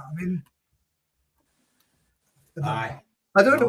Like I say, if you take away the politics side of it, which I don't think you can, if you take that away, but does his body of work justify the role? I don't even go down that road, Scott. I think immediately it seems like a token fucking pleasure gesture for certain portions of the fans to go, fucking Robbie Keane's a manager. Yeah, I disagree with that, Joe. I disagree with that. But what do you think, man? I actually think they think we're that daft. My overriding feeling on this, Scott, is that I can't be fucked with another thing. Yeah, to another divisive thing. Yeah, it's really that's the main thing for me. It's like, you know, imagine if we appoint him, he gets a banner or some reception off one of the groups, and then the whole thing just fucking goes up in flames again, and I just can't be arsed with that after a whole season of it. Yeah, that's a fair point, mate. I agree with that. But do the club understand that? Do they give a fuck? Is the question. I really don't think his body of work. But there you go.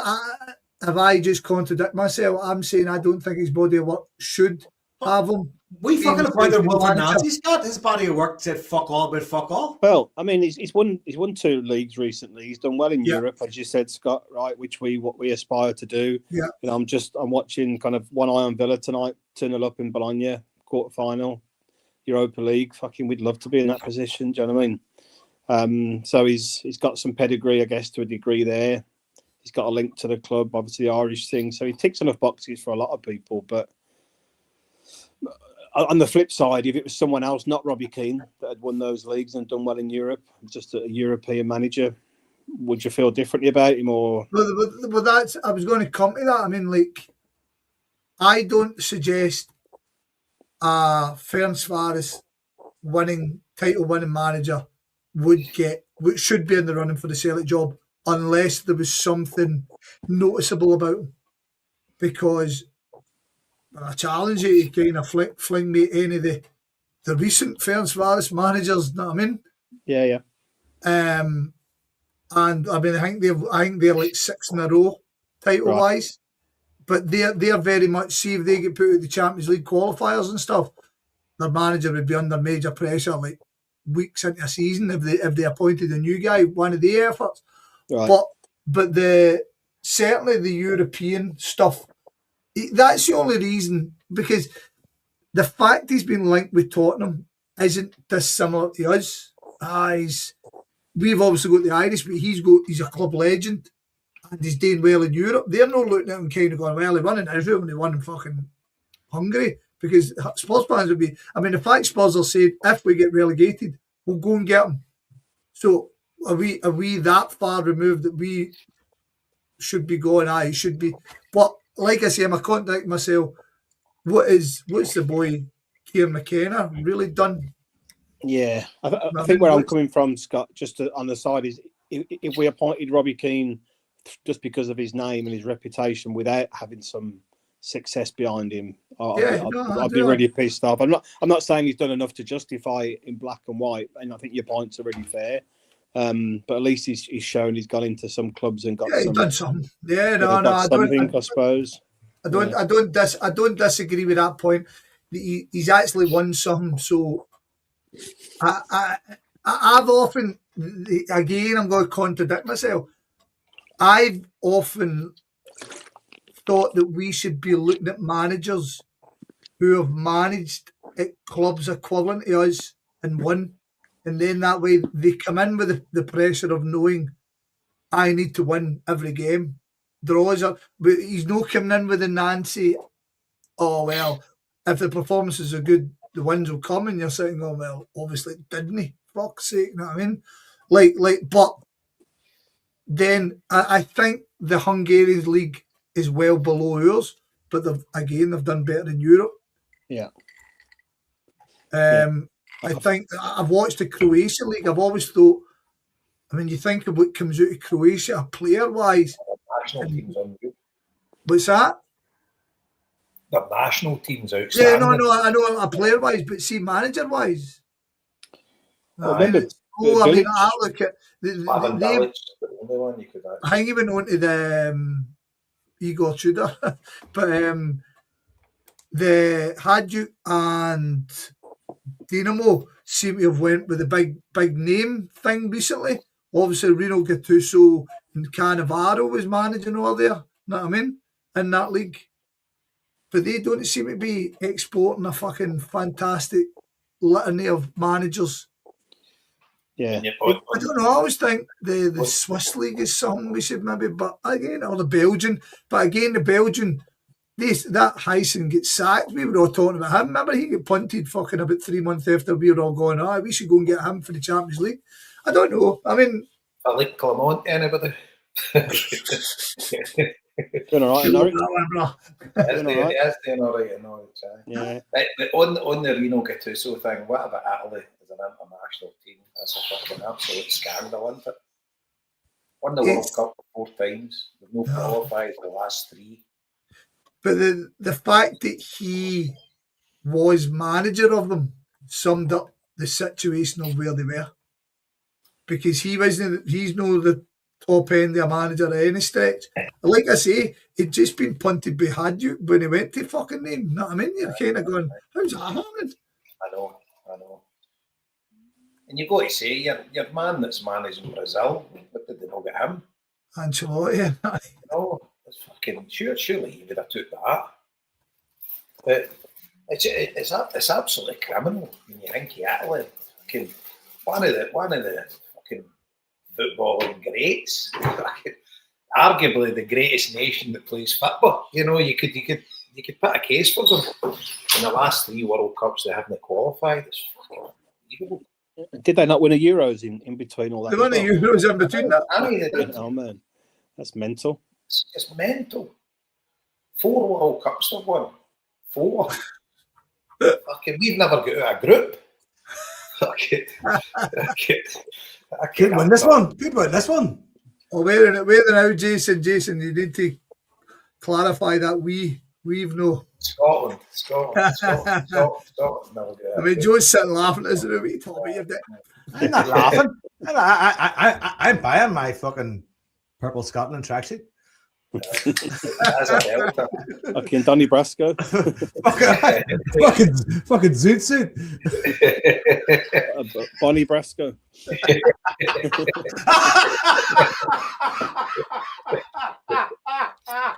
That's a cracker.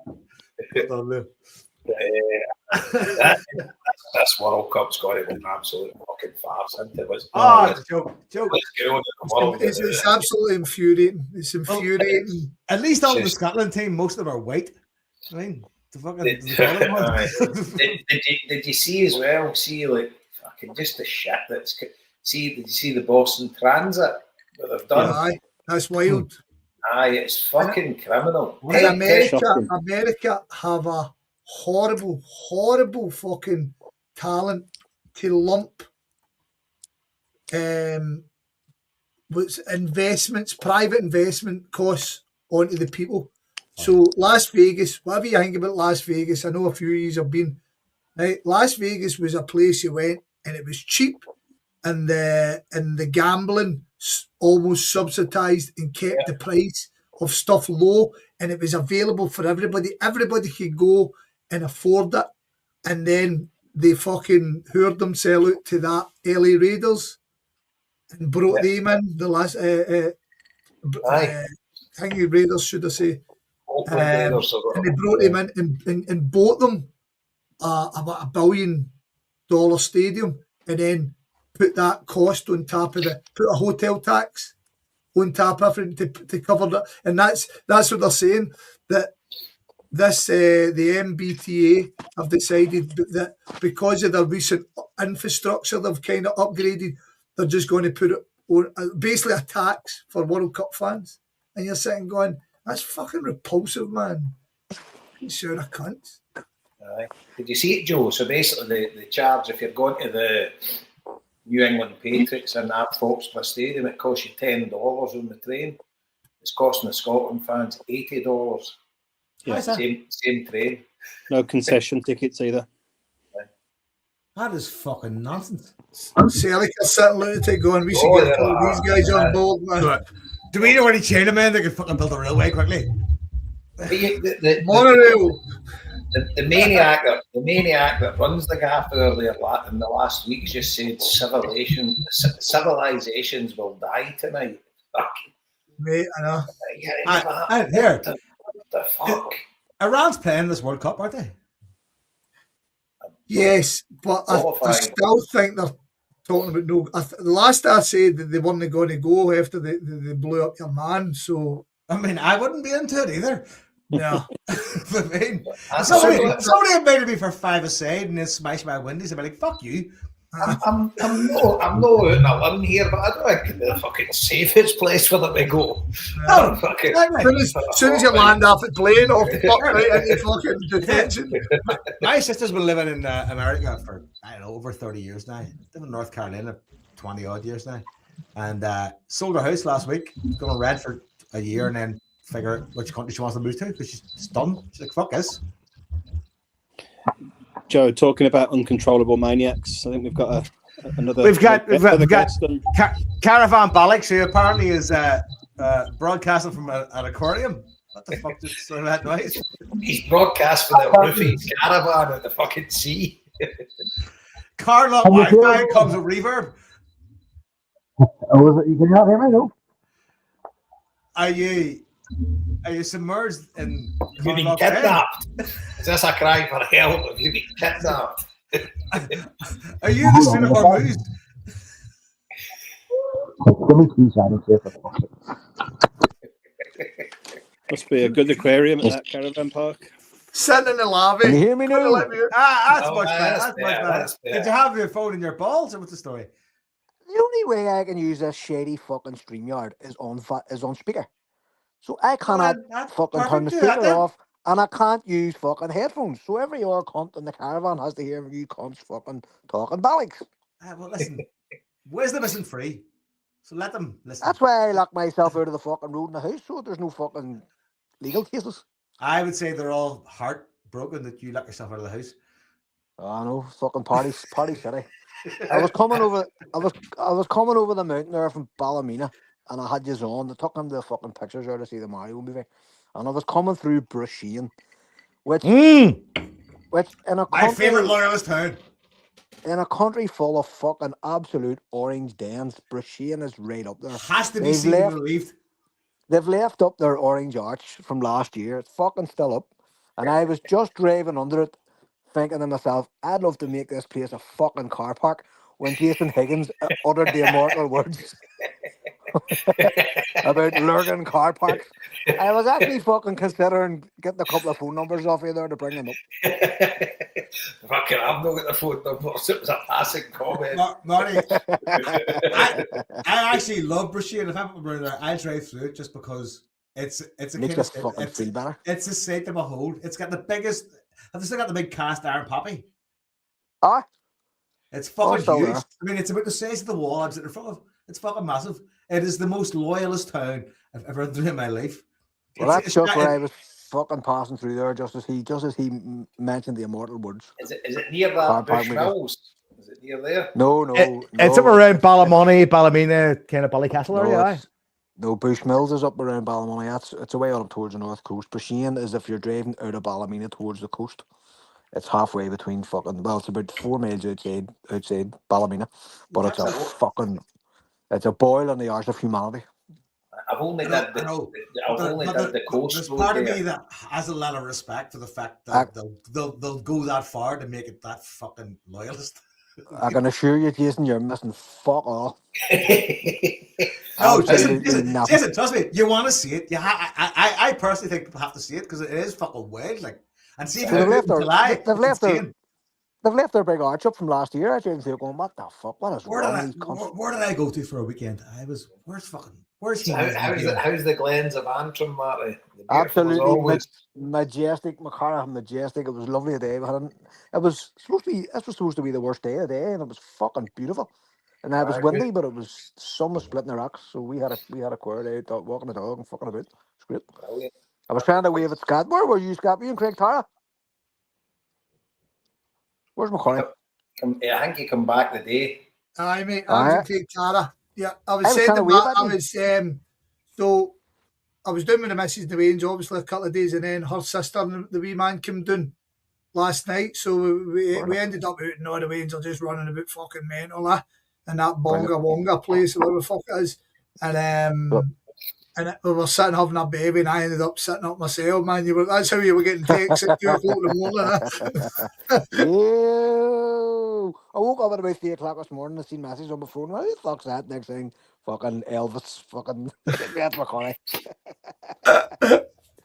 So I was waving till you crossed the bay, across the sea of morning, like a children of Lear. So it was. But anyway, you sounded like he's had his fucking bang to right anyway about the running. So here we fucking go. So Strap in. What are you thinking, Marty? What are you thinking?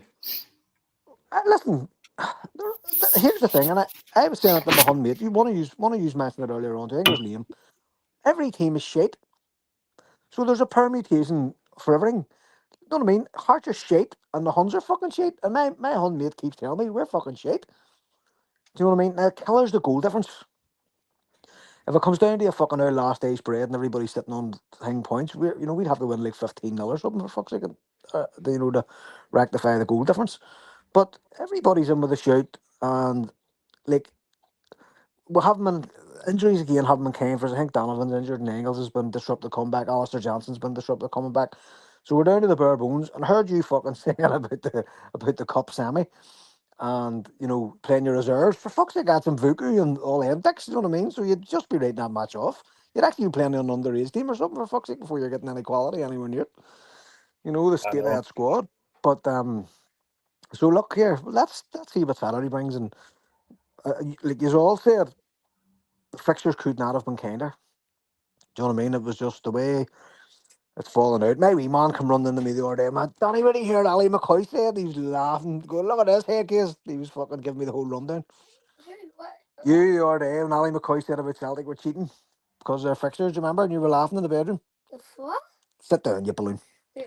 And sit down, you rocket. And young Tom Cruise just blew that right out of the water. He's getting in, didn't he? He started sending me all these fucking Celtic damn memes, and I'm like, oh, for fuck's sake, I'm in enough fucking groups to get that fucking balance. But yes, that I fucking Egypt. But so look, the none of the squads are particularly good.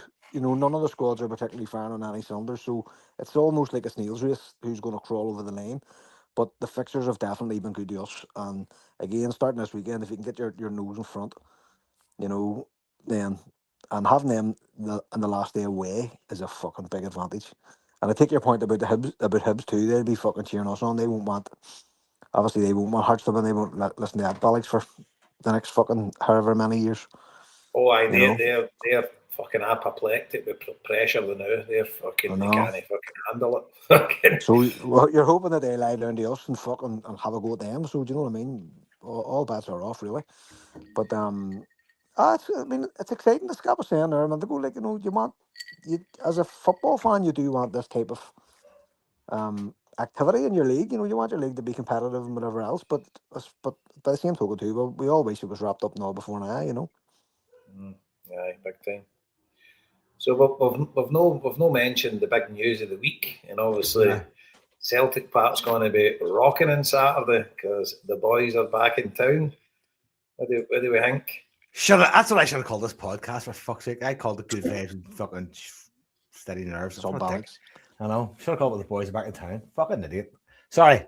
Listen, it certainly can't do any harm. Do you know what I mean? Now, having that at various points in this stage of the season, including when we played Falkirk, John McGlynn and people like that were saying it's an advantage for us to have a quiet Celtic Park. Having that big, noisy stadium dead is good for away teams. So therefore, it fucking has to be, by the laws of fucking logic, good for us that our fans are back on form and that they're leading chance and that everybody's getting into the groove again. Do you know what I mean? And what I would say to any of the Green Brigade, if you're listening, sing the fucking Celtic songs from here on in. All Celtic songs the whole way. All songs that everybody knows, and get the whole stadium going. Because there's some of the songs that the Green Brigade sing are kind of niche. People don't really know the words, or older people don't. So one of the best nights, one of the fucking best things the Green Brigade done the last couple of years Well, mine. was to piss off Brett and Rogers. Do you remember the fucking song Aye. every single fucking every single song about every single Celtic player that they could fucking find, and it was one of the best nights atmospheres because everybody was joining in, and that's the type of thing strategically that we need, and that's the type of thing where the next time somebody goes to criticise them. Oh, you don't fucking need the Green Brigade to fucking make an atmosphere and all that shit. I did when that what was it like that year? They weren't fucking there, and then they come in for the last 6 games and blew the roof off the place. Or 4 games, last 4 home games. And it was good that they're getting their money back as well. They're getting reimbursed for what they lost, because it was disgraceful. It really was, like. And do you know an interesting thing as well? Your big Svinchara, Araho, well, he's no there now, whether he comes back. Adamu and Vuka, well, fucking no matter to him. And Ben and Arthur, they've never been in Celtic Park with the Green Brigade in. Alright, so you know what I mean? It should lift everybody. It should lift everybody. It should lift the whole team. And like, I'm sure players will be saying them here. Every time it was good door against whoever the fuck we hear the day when we go out, we hear the reception we get. You know, Aye. and but as you said, they'll probably be fucking barred when about 2 matches. They'll probably be fucking out again. I love their statement that they came out with. It was brilliant. You know, never change, boys. Never change. I don't know. See, to be honest, there was very little to argue with. I mean, Oh, 100%. I saw ones going off their fucking tits about it, and I was going like, did you read the fucking thing and actually read what it said? Like, it's I think fucking- some people expect them to just be nice, good boys and go, thanks very much. That's I not know. the style. That's fucking mad. Like, and it's a ridiculous situation, and it just goes to show you the same fucking nonsense would have got them into the stadium in October or November as got them in for the running. Like, there's no doubt about it. Fuck all has changed. Right. Nothing's changed. The same stipulations about fucking safe stamping and about access into the their side of the ground. That's all. Is it possible what's changed, Marty, is the Maybe. Huns telling the SHE to go, listen, that's sound and all. That's good advice. Fuck off. No, Joe, because our club wouldn't give a fuck. Our club would still be wankers no matter what Rangers do. No, but that was one of the main kind of sticking points. Though, the SHE. You're like, well, the Huns swing. The SAG was the SAG was a lie. It was the Green Brigade were calling that out weeks ago, saying this is just a fucking lie. It's wrong. The Stadium Advisors Group does not preclude you admitting people to your ground. They have no control over who comes and goes from your fucking park.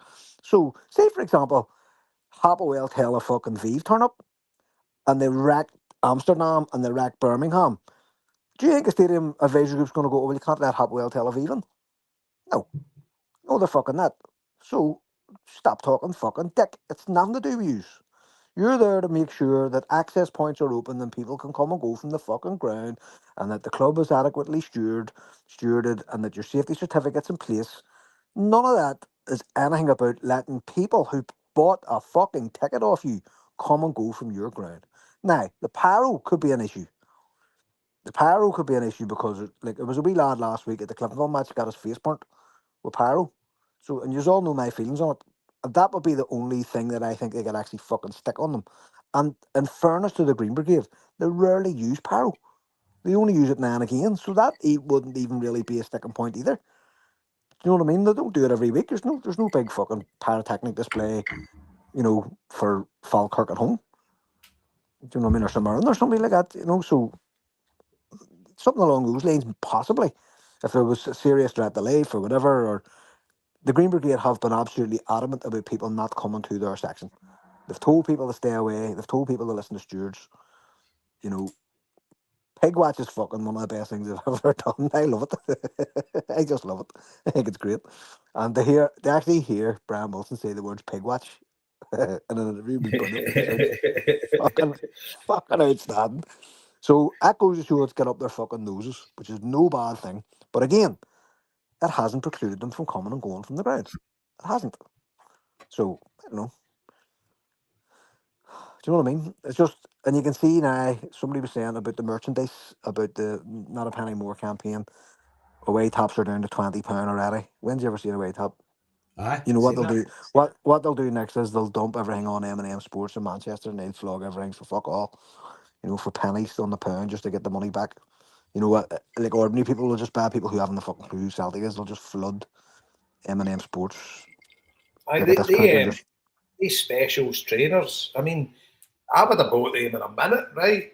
But they're down to 70 quid for 110. Yeah. You know, they And would have been and they would have been sold out, no problem. they'll come down further again, Jason, if it keeps going the Aye. way it's fucking going. You know, so the club really need to cop on here. Like we're not happy. I heard your chat about Robbie Keane and the club. I think they'd be very foolish to bring in Robbie Keane, and I think they should be not. I don't expect them to be circumspect, but I do expect them to actually look ahead and say, right, really, this is a 5-year appointment. The whole club needs remodeled, and so therefore you need an experienced manager to help with that. You can't have a novice manager or a manager who's been fucking managing two-bit teams around Europe. You know, you need somebody who comes in with that gravitas to say, right, listen, I'm going to appoint such and such to do this job. I'm going to appoint such and such to do that job, and I'm going to concentrate on the first team. But I know that these other 2 or 3 or 4 are doing what I need them to do to help me in years 2 and 3. Because you're not going to get it. You know what I mean? I heard you talking about the one transfer window. Like we need we need to knock this transfer window completely out of the park, and we don't have a manager. You know, the summer we just have there's no room for error here because the last 3 transfer windows have been so fucking bad. It's not just the manager thing, Mark. It's the actual structure of it. I mean, we saw. So, I mean, you even go back to when Peter Law was so facto your sporting director, at least you had some. And then when Rodgers came in, you had Conger and you had Nicky Hammond. See these guys, however shit we think they are, at least they're doing a job. That I mean, right now we don't have anybody fucking doing a job. No, but you only why is Martin O'Neill fucking scouting players? But you only have to look at Tisdale to know how bad things can get. I understand. No, I totally understand that, mate. And the fact, for years, I've always, as well, you guys know, I've always thought that we should have a director of football in place to protect the club. Right? I've always thought it, and it's never been more to the point. I mean, if you listen to Paul John Dyke's own Axum, according to the information he's telling us, Tisdale was a fucking subcontractor, and we were using his software. He wasn't coming in and using our software. So see the day he fucked off, he took all that with him. So we were sitting there going, oh, well, I don't really know what to do. Do you know what I mean? And I mean, like, as I said, Martin O'Neill and Fozzie are doing scouting a player at Preston, right? Is he the level we need? I don't fucking know. I don't know anything about the guy. But why is Martin O'Neill scouting players for us for next season? Is there a suggestion Martin O'Neill's going to be still at the club? Because Jason No, felt last week he was fucking ready out for pasture. He's not going to be there next year. And what he's going to do is there'll be a list of players left on the table when he leaves, and he'll put his sort of views against them, saying yes, no, maybe, Which and is I'll- maybe. and that'll be picked up by whoever comes in. But I mean, Martin O'Neill's not doing it on his own. Fozzie's not doing it on his own. There's your man, what's his face is there, and the guy who came in from Chelsea. It's them, you know, and they're probably recommending stuff to Maloney, and he's saying, "Do you want to go and have a look at these?" Do you know that'll be the process? It's not like they're not. O'Neill won't be pulling fucking players out of his hole. Like, and he might know a player or two, or he might be, you know, he's obviously friendly with the agents and people like that down south, and he may be saying himself, "Is there anybody around that you think would fit the bill up here next year?" Do you know? And that's fair. I have no problem with that. I think that's fine. At least there's some level of fucking preparation going on. Like you remember, like when Strachan arrived, O'Neill had done all the scouting on Baruch and Zarabski and all them, and then Strachan went with him himself to make sure that he was happy with that whatever player that had been kind of handed on to him by the team when he arrived. And he remember he went out to Poland, you know. So O'Neill had that. I remember we were first linked with Baruch in like March or April or March that year, you know. So that does happen. Like you will have players who are out and about and whatever else, but again, a new manager could just come and look at the list and go, nah. You know what I mean? They could just go, there, none of them for me, kid. Here's all the ones I want. Start again. You know, and that's essentially what Brendan Rodgers did. And Brendan Rodgers told him go fuck. Aye. And then we went inside them anyway. Aye. Fuck me. And chased some of them like fucking chased some of them for years. Like Balaquisha. What the fuck? And like how bad is he? I mean, if he can't even get into that team, what the fuck? He must be abominable. Like we saw him fucking, I don't know how many times, twice maybe. As I said last week, I do have an element of sympathy for the guy. I mean, I know somebody kind of bit back at me saying, fucking worked all around the world. He's so fucked. I mean, I've known guys who moved to Edinburgh and get fucking homesick. Do you know what I mean? Just everybody's not the fucking same, and the boy might be. But like as I say, Stu texts me saying we're having to convince this guy to come to Celtic, and you're kind of going, we're chasing him for fucking months. And we're now at the stage we have to convince him to come to Celtic. That's not fucking great, you know what I mean?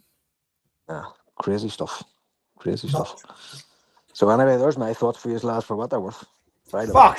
Well, that kind of went a different way I thought it was going to go. What did you think it was going to go, Joe?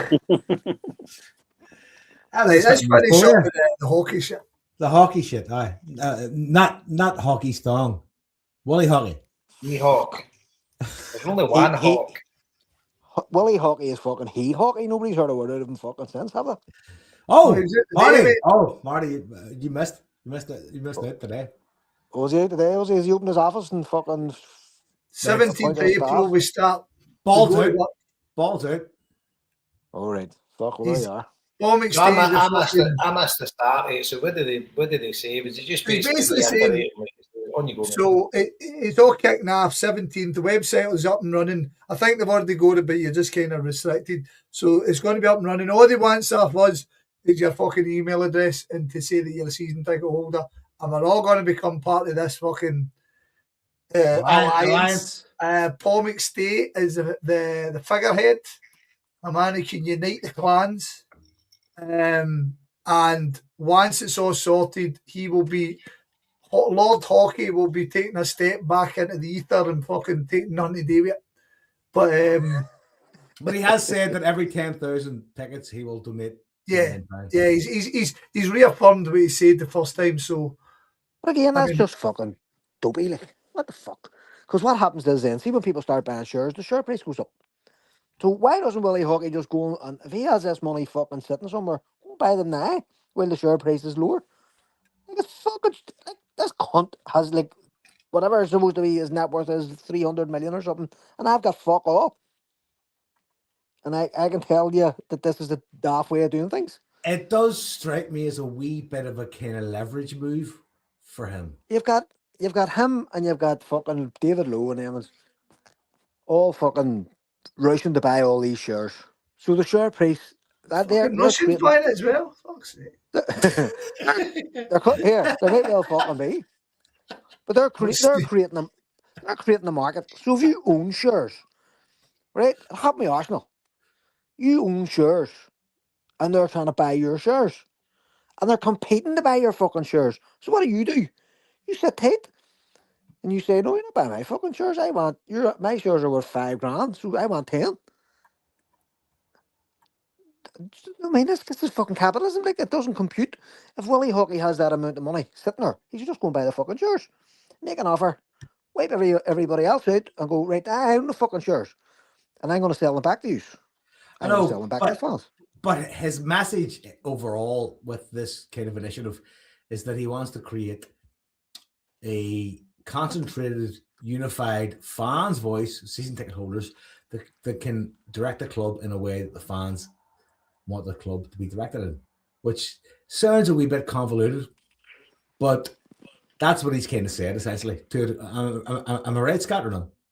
No, that's as far as I know.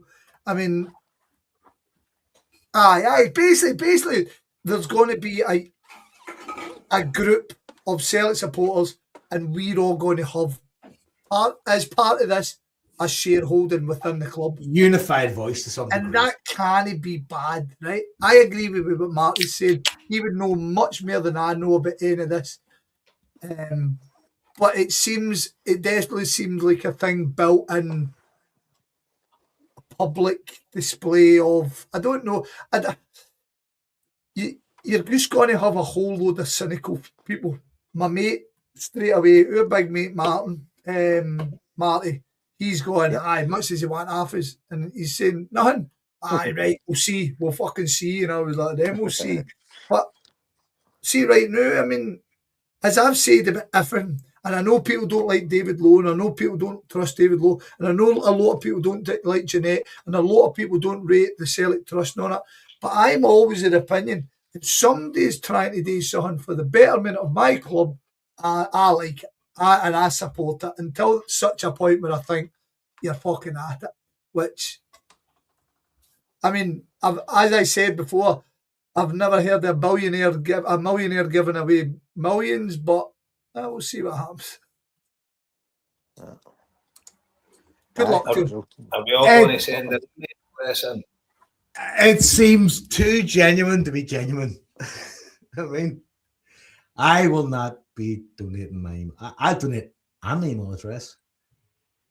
You're going Well, this is the thing. You might have say that again, Joe. I You know you're going to put your name down. I don't know. You're not donating blah, blah, blah, your email address. What does that mean? Aye. You're going to be sending your email address. Is that a no, Joe? Are you standing firm? Are you the Judean People's Front? Fucking splitters. Okay. What's your logic with that then, Joe? I don't know. It might be worth donating like a different email address. Several ones. What the fuck? I don't. Why? No, I'm kind of skeptical of the whole thing. Yes, I know, but what have you got to lose in this? Do you think like he's just going to spam your email or something? Aye. Right, all right. There it is. I mean, is that unreasonable? I don't know. It just seems to be. I mean, I don't. Somebody's standing there publicly saying, "I'm going to donate." And we need you to kind of join in, and you're kind of going, "Well, I'm not giving my email address." No, there's part of me that just has a question that is I'm going to ask a question rather than being fucking. Once you give your email address, reply to it. Once they reply to it, and ask the question. So I'm glad of the gains. That's why I come on see if that's all the spam I had to worry about. Oh, I get 7 store and 70% off trainers and all. You're sitting there, you're like, fucking hell, another pair won't hop. That's my problem. If I get some different spam, and that'll be all right. Willie Hockey keeps coming back with surveys and stuff. I'd be like, oh, fuck me. But it is getting to the Algerian people's front of Judea stuff as well. It's fucking. But see, at the end of the day, the Willie Hockey one, I can get involved in that hell of a lot more than I can get involved in the fucking David Lowe one. Put it that way. I know, but is it kind of weird we're at that stage when we're kind of deciding between. Right, wait a minute. Is it weird we're at what stage? What you talking about? We've got a maniac owner, well, fucking principal shareholder, right? That I think we're on agreement he's a disaster for Celtic. So Well, it's corporate stranglehold. So we've got a guy now that's given us an option to potentially challenge it, and it's not costing us any money. And you want it because you don't want spammed. That's not what he said. That's not what it's saying. He's a twist of that. I don't want any spam. I hope so what you said, but we've still not got a fucking clue what you meant with what you said. I'm cautious, is what I'm saying. Yeah, cautious. You're fucking crazy. Fucking nauseous. So, but here's the thing, right? Here's the thing. I'm a small shareholder, right? Very small. Well, but Your head doesn't matter. Hold on. Most shareholders are, right. The vast majority of shareholders are small, are just family people who have a couple of fucking shares here, there, and everywhere, right? So the major shareholders are Desmond and his fucking private vehicle, Linfield fucking train, or whatever it's called. Aye. So Willie Hockey is going to be hoovering up the fucking small shareholders, because Dermot Desmond isn't going to fucking sell him his shares. So it doesn't make fucking sense. Is it no mere to follow off David Lowe's idea The that force an EGM? aye, but they still have the same votes if you fucking have an EGM or an AGM. So it doesn't really compute either. This is what I'm saying. People, I think there's a bit of naivety that people think about shares. Oh, we'll just buy all the shares. You're going, Dermot Desmond owns the biggest chunk of the shares between his own shareholding and this other fucking vehicle he's been using to pump money in. And he does deserve credit. He really, I'm not, like, Dermot Desmond is not an evil fucking man when it comes to Celtic. He has done lots of, no, he put money in at the start when we fucking needed a Kyson Jackson, and he did that and he got himself onto the board. Tick.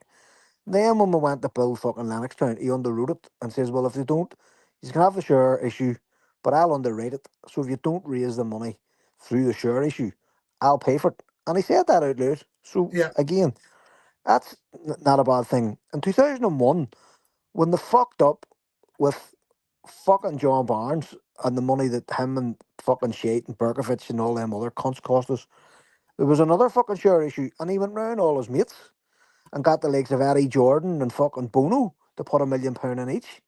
So it's not, it's much more grey than it is in black and white. And Dermot Desmond's looking at us going, you are a bunch of crying cunts. Look at the fucking effort I put in to try and prop this club up. And we're saying it back to him. I know, but that was 20 fucking years ago. You need to move on. So there has to be a recognition that this is a bit more complicated than people are imagining. Like, it's, if you read back on how fucking hard it was to get the old board out, the old board could have sat us out. And thank fuck they didn't, because we would have been fucking dead. And the likes of Michael Kelly and people like that will not accept that to this day. They will still say we were bullied and braved and browbeaten into selling our fucking family inheritance and all this shit. And thank fuck it happened. But they could have sat us out and went, nope. It's like what fucking Dave King done on the Huns. Everybody, all the Huns all thought he was a great fucking guy, and then they realised that every time he was doing something, he was actually trying to get his own money back. He wasn't doing it for fucking altruistic reasons. He was a cunt.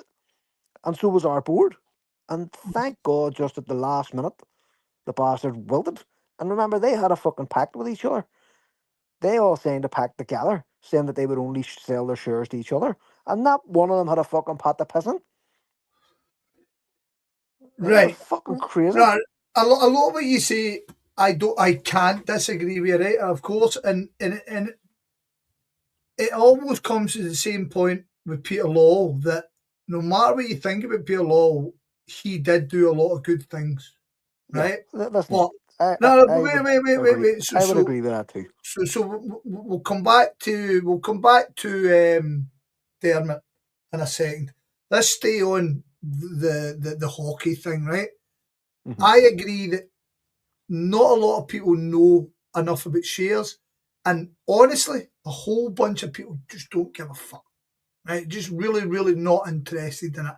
And the fact is, as you rightly said, we've got fucking David Lowe's, we've got the Celtic Trust, and now we've got this new thing, and they're diluting shares, but see the fact, right? To me, if I am trusting what is being said, then a group of Celtic supporters that actively go to games have £10 million worth of shares in their name can't be a bad thing. Even if Joe's getting spammed, it can't be a bad thing. Sure, it might have bought from people who don't fucking use it, but at least that way it's on one pot. We know what it is, and we know that it might not make a fucking grand scheme of difference, but it's a factor. It's actually a starting point to something down the line. Maybe I don't know. Right, and that's basically where I sit with it. Right, I'm certainly be putting in my fucking email address to it, unless something nefarious. And to see the fact that Paul McStay is fucking leading it, that actually does mean something to me as well. You know what I mean? So I agree with you, and a lot other people will look under the bonnet and they might see things that don't work. The David Lowe thing, I told you I went to the David Lowe thing in the Vogue, and I'll be honest, I didn't get fucking Dirty Snyder Widows vibes for any of the guys either. And maybe I'm just too trusting, I don't know. It seemed on that occasion, it seemed to me that instead of joining them, I would be more inclined for me and 10 of my mates to put in 20 quid a month and go and buy your own shares and just build up, just keep doing that. Know what I mean? And then that way, if we decide, we can then proxy our stuff to the CSL, right? But as I say, I never really got that feeling that they were fucking. I never get a feeling anybody here is trying to do. It's the same as the Jeanette thing. See how many people I hear Jeanette just wants on the board, and I go, no, she doesn't, and they don't listen to you, and they'll just move on, and they'll say, see, Jeanette just wants on the board, and I'm going, well, you're a cunt. I mean, and that's just. But when we come to the sorry, Scott. You convinced me. I'll give him my email. Well done, Joe. What effort! What fucking effort! What guy. Joe, I tell you what, that's some sacrifice. That's like fucking. Oh, man. That's like around cruising the fucking Strait of Hormuz. Fair play to you, son. Right, I'm way the fuck to put this tail to bed. So anyway, there's my thoughts. God bless every one of you. God bless the Celtic, and here we fucking go. Yeah! Nice to hear from you, Martin. I fuck off. My toppings worth. I'm with Scott. Whatever Scott said there. Thanks, buddy. I'm on board. Aye, they'll get my email address anyway. Curiosity for one thing, but I might put 2 email addresses in. There you go. I'm sending them Joe's email address. I might request some kind of data policy or something before I actually send it on. Just test the waters, see how serious they are. You know you're a mover and shaker, Joe. You need to be careful who you have an email address out to. Who fucking signed us up for fucking Grace updates on the HomeBhoys as well, by the way? Fucking, I don't really give a fuck who's playing the Gracies. Wasn't me. Are we done? I think we are, bro. That's what we started. See, after 20 minutes, I was like, "This is going to be about an hour." And then in there, 2 hours in. That's my love. Yo, What's your plans for fuck? What's your plans for Saturday long? Or Big Adlers is up for the game. I will be with you, mate, the whole day, getting drunk as usual. Aye.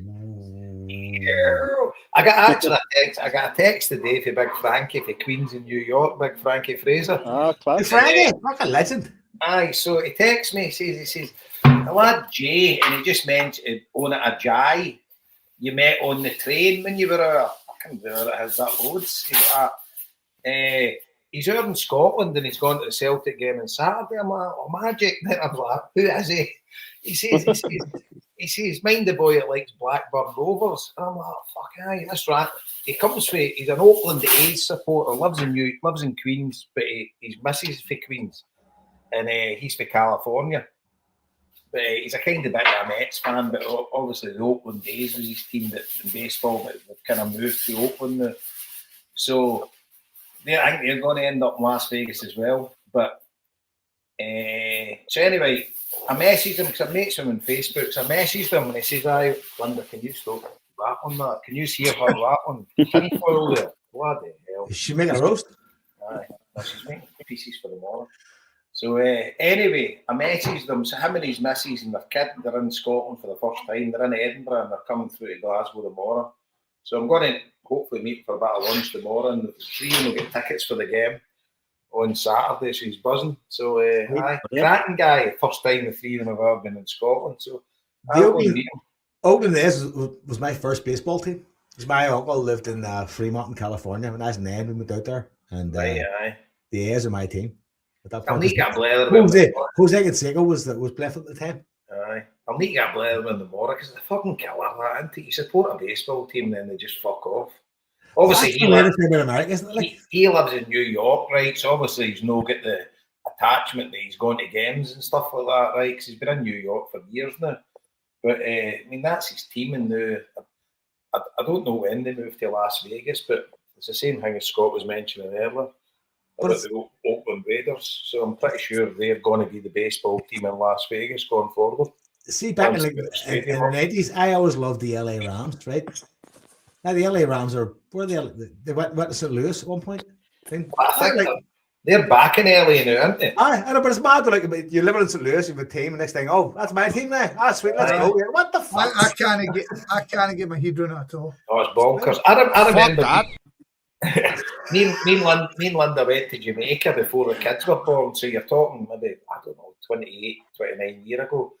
And you get loads of Yanks come for the weekend there. So we're sitting at the pool, and next thing, all these Yanks get it. They always mind they played the fucking pool volleyball, and they're all, you guys play volleyball? Me and Lenny and that blue top, aye, fucking fire in. We'll play fucking Europe via America. We beat them about fucking 15-1. We didn't even know what we were doing, half pissed. But anyway, they all had Cleveland Browns t-shirts on, and it was that weekend of that fucking summer that Cleveland fucked off somewhere. And I was at him, it says, so what do you do now? They're like, fucking devastated. They're like, team's gone. It's season tickets. Fucking, that was our fucking November to February. That was us fucking every second week. We were all in the whatever the stadium was called. Fucking religiously followed them, went to some away games and stuff like that, and they just up sticks and fucked off. Like, fucking hell. But like, here's the thing, like, see if you're a hardcore fan at that point, do you then kind of go like, right, well, I'll follow them anyway, even though they're in a different fucking state? Well, that was it. My first ever Mets game was the Mets against the LA Dodgers in the old Shea Stadium. And I always ask Frankie about this. And he's, because the Mets were basically a byproduct of the Brooklyn Dodgers and the New York Giants. Two baseball teams fucked off to California because there was no baseball teams there. So they became the San Francisco Giants and the LA Dodgers. So there was no National League team in New York, and hence they got the go-ahead for the governors or whatever to form the New York Mets. So that's how they wear blue and orange, blue for the Dodgers, orange for the Giants. And so I said to Frankie, did every New York Giants fan and Brooklyn Dodgers fan become a Mets fan? He says, no. He says some of them stuck with the team. So he calls them fake Dodgers fans, right? So it was interesting that we went to the game at Shea Stadium, and there must have been, say the crowd was like 35,000, 40,000. There was about 5,000 LA Dodgers fans, and there was some sitting near us, and they were New Yorkers. And Frankie's like, their mothers and fathers would have been Brooklyn Dodgers fans, and they've kept it going, and they still follow them. It's weird, isn't it? See, It's that funny. I can understand that though. Aye, I know, I can. I can understand that more than I can Aye. understand adapting the team that supplants itself in your town. Aye. But over generations, it would probably wane because obviously they're playing at different time zones and stuff like that, and you're not getting the chance to go see them, Aye. etc. And you've got a team on your doorstep. But I get what you mean, but it's a totally different mindset, you know. Again, I knew lads in New York when I lived there, like the Dallas Cowboys fans. I was like, what the fuck? Frankie always says, he says, see people that follow the New York Yankees, the Dallas Cowboys, and the LA Lakers. He says they are cunts. He says because that's your fucking three big ticket teams, you know, and the three sports. Aye, It's like having Barcelona, fucking Liverpool, and fucking PSG. Is it one of them ones? Aye. Just basically teams that win a lot. Obviously nowadays they don't. It's all shifted sort of thing. The Dodgers are the biggest team in baseball now, but Like got a Mets boys showed you for the 3 year. oh aye, definitely. Aye, there should be one on the horizon, I think. Yeah, get that. Up and running. Scott, you were going to say, no, sorry. No, just what Jason was talking about. I was talking about the Browns there. The Browns was a different situation in that the guy who owned it, it's on the tip of my tongue, it'll come with. The guy who owned them says, I'm going to move the team to Baltimore. Right. Baltimore Ravens. He was moving to Baltimore, and then he decided he got an approval to start a brand new team. So he took every bit of staff to Baltimore and called them the Baltimore Ravens. And the original Cleveland Brown team stuff all just get put in a trust, like the badges and all that, and the logos and stuff. And they were added in 2 years later. So as you said, they basically just, your club does it. It's almost, that one was more similar to, do you remember where Airdrie done it to Clydebank? That's right, aye. Remember? They basically just took the place in the league. And you're like, fucking rats, man. Imagine that, your team's just not there anymore. No, I mean, just like, fuck off. I need to Google, what the fuck's his name? That's annoying, man. But it's infuriating. Imagine you support, that's what you do. But see, I don't think there's anybody in America who actually goes to every fucking game, is there? I mean, You've got teams like Green Bay, though. It's Green Bay out in the middle of fucking nowhere, like when nobody wants to fucking take them on board. They owned by their fans. That's the difference. Okay. Column's mad into them. Aye. He's one told me. He said you go to the stadium, it's in the middle of fucking nowhere. Aye, it's up. See, like Chicago, it's right up by fucking right round that big lake, one of the Great Lakes. It's fucking up near the Canadian border, sort of thing, in a wee tiny town. But they're owned by all their fans. I think they've got the best kind of business model at a lot of them. And how big Mark's into him, Jason? He watches him every game. They've got a right fucking mad fanatical fan base. Yeah, Packers. So see all the boys that go to the baseball and all that, did he go to every game? No, there's 8 million games a season, is there no? No, so see at the Aye, see at the Mets you play 162 games a season, 81 at home. The fuck? The fuck? Aye. So 81 home games, 81 away games, right? So see in the Mets, you'll have 3 or 4, maybe there's more, season ticket packages. So you've got some folk have got season tickets for every game. And you will get like retired folk and stuff like that will go to just about every game. What about Paul the Met, who works in Paul the Met who works in fucking Walgreens? How does he do it? I got loads of them. CBS. They do like midweek season tickets that'll be cheaper, and they've also got weekend season tickets. So you've got all the tickets for those weekend games. So there's loads of different packages to kind of suit folk, because obviously your midweek games and if they're during the day, the crowds aren't amazing. But it's like there are all these different packages. But the Mets would have a right big following every game that they play because of the amount of New Yorkers that live all over America. But they've got that 7-line army that will pick like maybe, I don't know, 4 or 5 away games, and they'll all travel en masse to whatever the city that they've picked to go. We went to them away to the Red Sox once, and they had about 8,000-9,000 fans that come up from New York. They did a deal with Boston, and they got a big section, which was amazing. But it's no feasible, Scott. But I'm sure you'll get a few crackpots that maybe at the start of the season say, right, they've got a few quid in the bank, and they'll go, right, I'm going to go to every single game. But it wouldn't be the done thing. Cost you some amount of fucking money. Do you know what I mean? A lot of travelling too. A lot of fucking time in the air. Fuck that. It's fucking hard enough for the players. Exactly. Fuck it. That's too much. That's too much baseball. And the game's like 3 hours. 3 hours minimum. I know they've got a pitching shot clock now, so it's the games are shorter, and plus, see when it goes to extra innings. See, like 4 years ago or 3 years ago, before the thing. So what happens now if it's a tie at the end of 9 innings, they automatically put a runner on second base for everybody. So you nearly always get a run in quite quick. Whereas before, you get games that went fucking 16, 17 innings. Jason, I remember watching. I worked at a Yankees bar in New York, right? I remember watching, like, getting into baseball because I had to, in order to fucking make tips and stuff, and watching stuff. And like, I remember one time watching a game till 4 in the morning, going like, "Is this shit ever gonna fucking end?" Well, It's fucking ridiculous. See, with the previous rules, the game could potentially never end. It's fucking Do you know what I mean? head. Aye, it's like there isn't an end point because you have to get somebody to finish the end of that inning in front. Aye. And if it didn't happen, they'd just keep playing.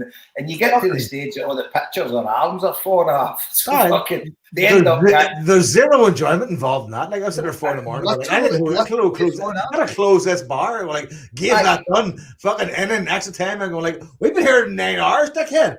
There has been occasions that see how all the pitchers score because they all go in rotation. Let's see your starting pitchers, etc. They pitch every like 5 days. So, because obviously they're throwing like 100 pitches and it fucking takes it out of their arms, so they need the days to recuperate.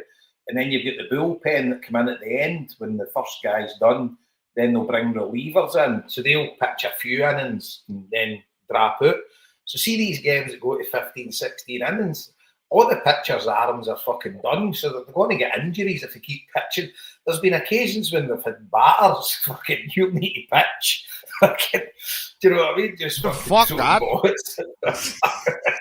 Just to fucking get the game over.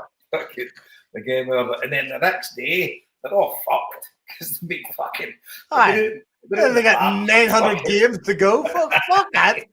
It's a fucking thing. I know. No wonder they get paid $190 million. Aye. But you wouldn't be getting carried away after your fucking opening day win, would you, by the way? On the road here, lads. Who's the man, boys? Who's the man? Well, here's the thing, Scott. See, because we're fucking entrenched in football culture, we didn't grow up with that. Like, we've got a chat, right, and it's all fucking just us doughballs talking baseball, me, Jock, Harper, right? So we get fucking carried away, though. It's like, so the Mets are like 7-5, the new, so they won 7, lost 5, right?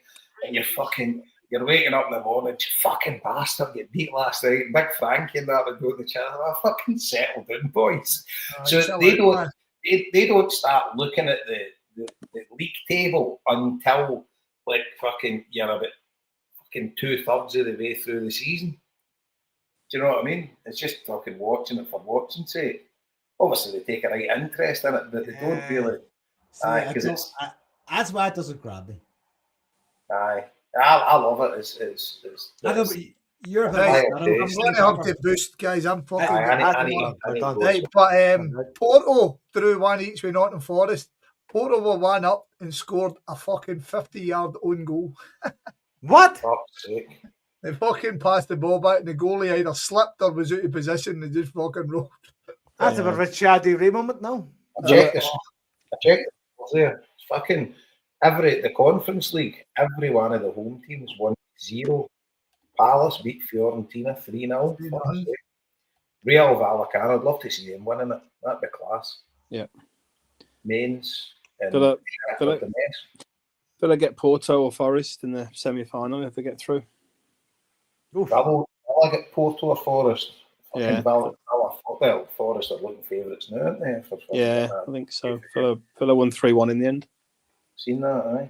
Who was the other one? There was only 3 games tonight. What was the other? There was the other one last night. Last It was- night. Braga, that? Betis, one each. Was it? I bet it's were away, weren't they? Yeah. So, aye, interesting. Freiburg look as if they're through, so Celta Vigo are fucked.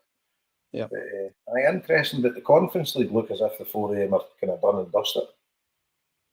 You wouldn't expect them.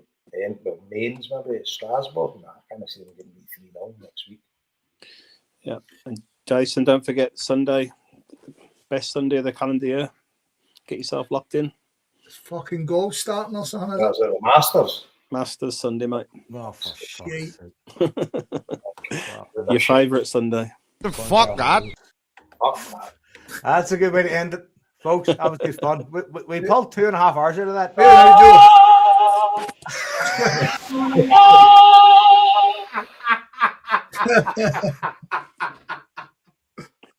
Brilliant. Hold on. That was good fun. We'll talk to you next week. And See you later. I imagine. Predictions for Saturday. We don't do Oh, predictions. Fuck off. Enough of that shit. We will be regular each week because we need to relieve the stress. We need to fucking uncork the fucking steam out of our engines every week. It's getting tough, and it's going to get tougher. And hail. Hail, hail. Fuck the emails.